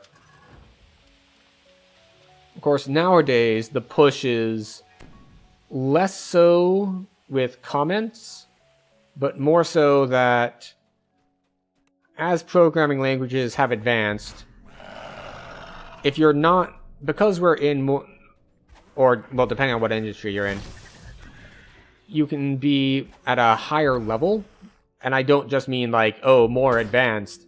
I mean like further away from bare metal, like more abstraction layers. then the code should be mostly, at least, self-documenting. Like, you should be able to tell what it's doing by looking at it. Now, of course, if you're trying to read assembler, that's not going to happen, so you're going to need the comments.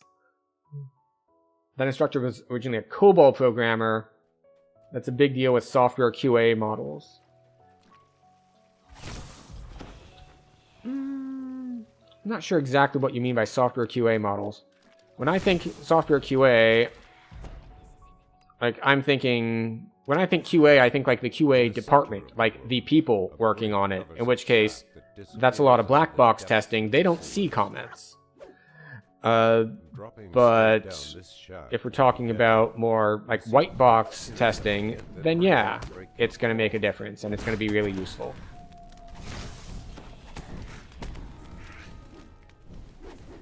Code from my point of view is never self-documenting. That's how you get spaghetti code. Honestly, it depends on what exactly you're doing. Some people take this too far and they like try to write informed, extensive comments on like getters and setters, which like, what does this thing do? It takes this input and it saves it here. It's literally one line of code inside. This does not need documentation. I'm not familiar with the CMM QA model, or what exactly you're referring to there. So I will just like kind of smile and nod.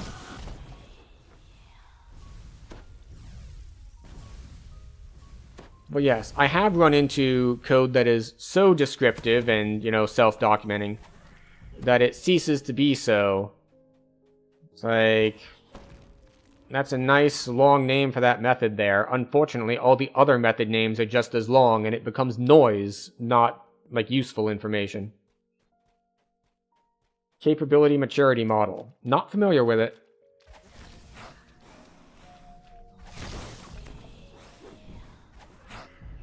I might want to look into it. Seems like potentially useful. Oh, that's Reaper. Hello, Carnage Reaper. Goodbye, Carnage Reaper.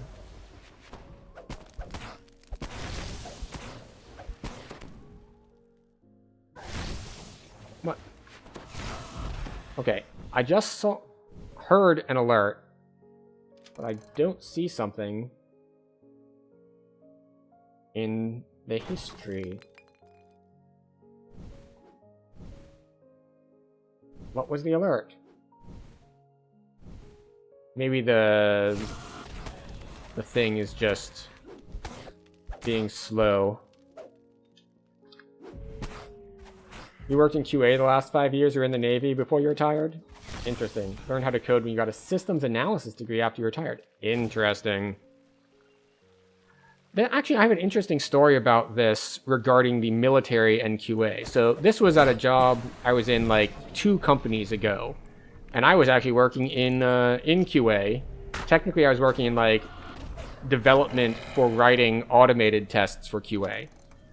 And we were working with firmware, as in like the really low-level stuff that you put on the chip itself so that the chip knows how it's supposed to work. And there was some bug that we got, not I got, but the people who were actually developing the firmware part from, I forget, I don't know any of the details about like which branch it was with or any of that stuff. But apparently what eventually happened was it was essentially being run in too good an environment. Like, the place that the military had it installed was, oh, I can't believe I missed that. Oh well. Was like super, super cold. And they had apparently never chilled it that far. Because, you know, normally the concern is that stuff is going to overheat. But apparently, there was something weird that happened when it got cold enough. Which is just very odd. So that's just something I heard secondhand, because again, I was on the QA for that project, not the development. So it was not a bug that I would have had to deal with or fix.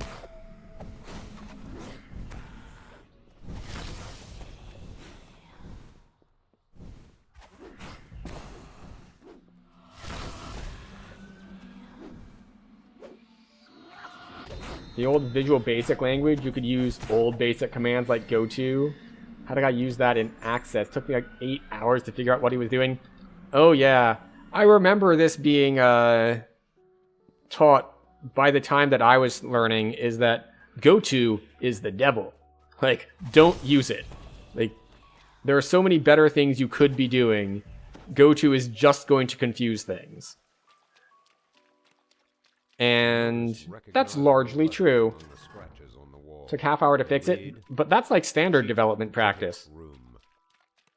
I would say if I'm fixing a bug, it is, generally speaking, it is 80 to 90% figuring out what to do, and then like figuring out, you know, how to do it, and what, and doing it doesn't take very long at all. It's all in the figuring out what part went wrong. How to fix it is usually the easy part.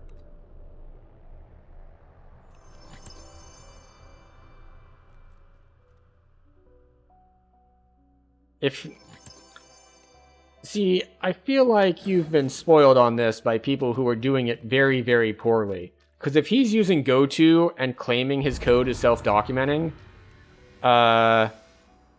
he's either lying or just really, really bad at it. Because that's not how that works. That's not how that works at all.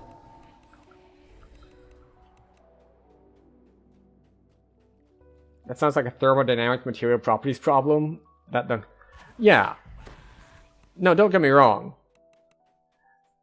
Like, when you're dealing with firmware, there is a lot of hardware involved, because it is like the chip itself and whatnot. I also talked with like the UEFI guys who were like, we need this to respond, and like they got some requirement that like this needs to respond within like this amount of time, and he's like, given the length of that wire, that is not physically possible.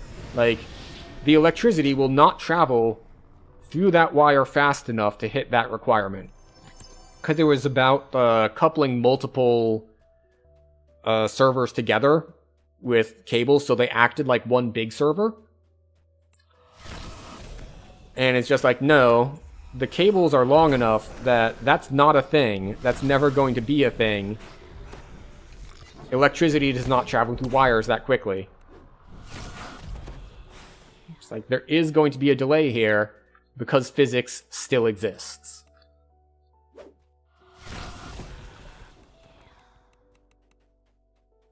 And I know that it can be very disappointing to learn that physics exists when you're trying to make your marketing scheme for how fast things can go.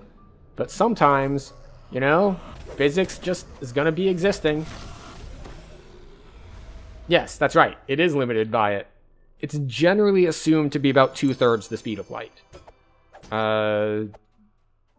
In like standard applications, you're usually looking at 2e8 for propagation through like copper. Or at least that's what I recall. Maybe there's other tech these days that is like they've got better shielding nowadays so it can go a little faster, but I remember the calculations that I had to do at the time. It was generally assumed that light speed is 3e8 and propagation through copper is about 2e8.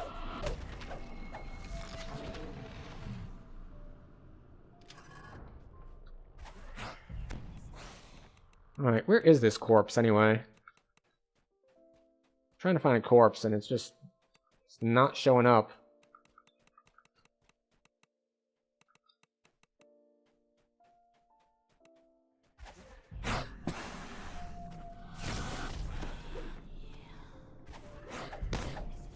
Oh, and since you are military, you probably know this, but I'm not referring to E8 as in rank. We're talking about 10 to the 8th power.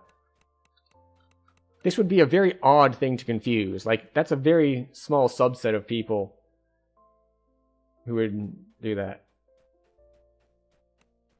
Who would actually confuse those two. Like, what are we crossing up? Are we talking about military ranks, or are we talking about the speed of light? Like, there's not a lot of conversations that are going to touch on both of those things at the same time, but Who knows? What do you think about Grace Hopper and how she kept short wires to physically demonstrate just that point to people? Interesting. But she was a NASA scientist, wasn't she? Or am I mixing up my names of people?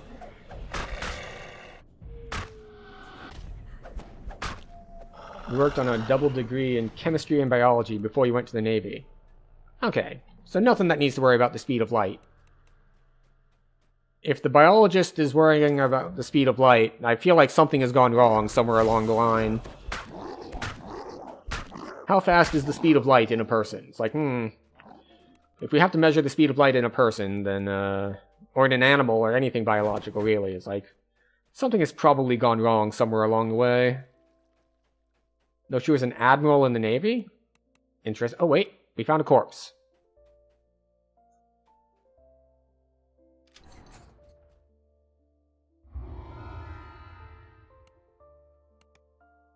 Had to take physics. Also thought quantum mechanics was fun. She invented COBOL. Oh, so it's her fault. That said, you know, there was a big thing, like, I know that at least, like, 5 or 10 years ago, there was a whole, like, real big push for COBOL programmers because all of the original ones were retiring, and no one had learned COBOL in 20 years. And it's just like, oh no, but we have all these legacy systems and we need them to be maintained. It's just like, well, yeah. So I don't know what all happened to that. Maybe that need is still there. Maybe emulation technology caught up enough that now they just run the COBOL systems on emulators and they're just, like, done with it. She was also the person who came up with the comment that there's a bug in your program. Ah, yes, I remember that story. Because there was, in fact, a physical bug, like jamming a vacuum tube or something. Like, what's the bug? This is the bug. It's right here. What's wrong with it? Well, it is in the system, and it needs to not be in the system. It is an actual physical bug, which is weird.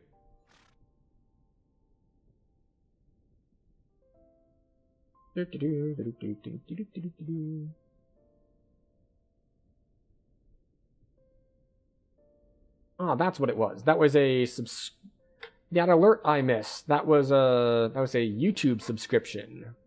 So thank you, Mike, for that subscription. It's just like, wait a second, I don't see it in my feed. It's like, oh, I should check the other feed. That's what happens when you have 2 feeds. Alright, we take these. We take Empower. Empower spell.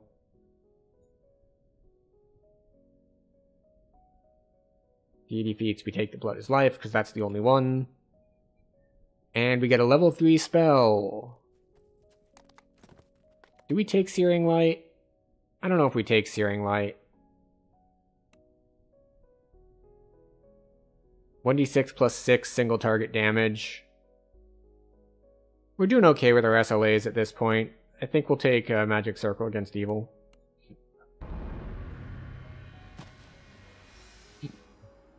Alright. We get Aura of Menace, which gives us exactly 20 points in this tree, which means the next 6 points are going into Intense Faith. COBOL is what runs the banking systems and a lot of larger manufacturer systems. Guess the cost to recode it all is astronomical. Yeah. So in this case, it's not just the cost to recode. It's that it's not just the banking systems, but it also is stuff like railroad switching systems, like what determines which trains go on which tracks. And just like banking, it's not just, oh, it's going to be expensive to rewrite. It's the revalidation of heavily regulated, heavily important industries that's like, if something goes wrong, a bunch of people die. So it's the validation step, which is actually the super, super expensive part. Yeah, I'm not 100% sure it's COBOL, but I do know that last I heard, and my information is probably 5-10 years out of date, they were still running on old, like, IBM, like, I-series mainframes from, like, the 70s. So it may or may not be COBOL, but it is, like, old mainframe systems. But yes, we made it to level 6. We got some more points. What exactly does Aura of Menace do? It's just like a little bit of a debuff thing. Either Cobalt or Fortran? Yeah, most likely. So it decreases stuff a little bit. What do we get per core? Each action point is 1 universal spell power. Okay. So yeah, alright, we had a bit of a slow start, but we got Soundburst, and Soundburst made a world of difference. And we got some other feats. Let's pull out our other feats here. Right, we're going to pull out Empower. We're going to pull out Quicken. We're going to turn on Empower to always be on for our SLAs. There we go. And yeah, I think that will do it for this. So, what are we going to pull up? Well, our next stream will not be DDO. It will be more of our history series, where we're going back and playing the old stuff. So let's take a look. Fortran is mainly used in engineering. Yeah, because Fortran, short for 48 transforms. Which is math. Lots of math. So we want to pull this up. Took 2 credits. Yeah. Fun for an elective. Alright, so this is the stream suggestion section of the Discord, wherein I have written down my short list of candidates for which games to play in our 40 years of gaming series. So the next stream, if we have another stream this week, we will be another stream in 1992. So we played Dune 2. We played Wolfenstein 3D. So we can maybe smash all of these together, because all of these are fairly short, so I don't think I would dedicate a full stream to any of these. But we could also hit something like Alone in the Dark. We could hit Star Control 2. So those are the options for 92. And of course, next week, we've got a variety of options for 1993. We have Doom, which we will probably not do because we did Wolfenstein 3D, and 2 very similar id shooters back to back is probably not something I want to do, despite how influential and how big an impact Doom had. So we can do the Even More Incredible Machine if we don't do the Incredible Machine this week. This is something I played growing up. It's like a physics puzzle sort of game thing. It's very weird, very funny. We'll do Master of Orion because I love it. It is a 4X game. It's very, very solid as far as the design is concerned. I know. Thank you. And yeah, we might pull in X-Wing or Syndicate. So that's a little something of what we're going to be looking forward to for the future streams on the evolution of gaming in the last 40 years of gaming. So you can look forward to that. When is the next stream going to be, you may ask? I don't know. So for a while, I had a fixed stream schedule. We did like certain days of the week. And then I started like opting out of things. It was like, oh, I could go to that, but it's a stream night. I'll do that instead. And now I'm doing that the other way around, where I look for things to do, and then on nights that I'm not doing anything else, we stream. So if you want to catch the streams, you'll have to click the buttons for like subscribe and follow and all that. You only got through 2 of the calculus courses? Yeah, I made it through differential equations and a bunch of high-level math and that I have never really used. So there is that. But yes, we have reached the end of the stream because I am on the East Coast and it is now after midnight. So if you've enjoyed the stream, please feel free to give it a follow, all that sort of stuff. You're on the internet, you know where the buttons are, you know what the buttons do. I believe in you. What did I get my degree in? Computer science degree. Computer science degree. I just was really, really advanced in math in high school. So yes, thank you all for being here tonight. I appreciate people stopping by. Special shout out to our raiders. How we did get raided. We got raided by Axel, and we got raided by Neutral Agent. That is very nice and kind of them, and I hope everything went well for them as well. And yeah, because we don't have a fixed schedule, if you want to get notifications, you'll have to click the things or join the Discord. I do actually do the thing in Discord where we don't spam you constantly. You know that thing where you join a Discord and it starts notifying you for every message that everyone sends ever? That's a setting that the server owner can turn off. I turn that setting off. You don't want to get at everyone for every time I post an announcement on something? We got something for that too. You have to choose. When you join, it'll ask you, it's like, hey, what sort of things do you want notifications for? And you will only get notifications for the things you chose. I like opt-in consent, and I like not getting notified about things, so it is a courtesy that I extend to everyone else too. Because I don't want to get spammed, I will not spam other people. So yes. There is that. What do we say? Blah, blah, blah, like, comment, subscribe, blah, blah, blah, blah, blah. Thank you for being here, blah, blah, blah, blah, blah. This is the sort of stuff that we're going to be doing going forward. We have one stream a week of DDO, and the rest we are marching through history, seeing how games developed, hitting a bunch of the stuff that was super impactful, and, or just nostalgic for me, either way. And, yeah, I think I've done my whole spiel now. So, once again, thank you very much. I know that there's a lot of places you could be on the internet, and you've chosen to spend your time with me. So, I appreciate that.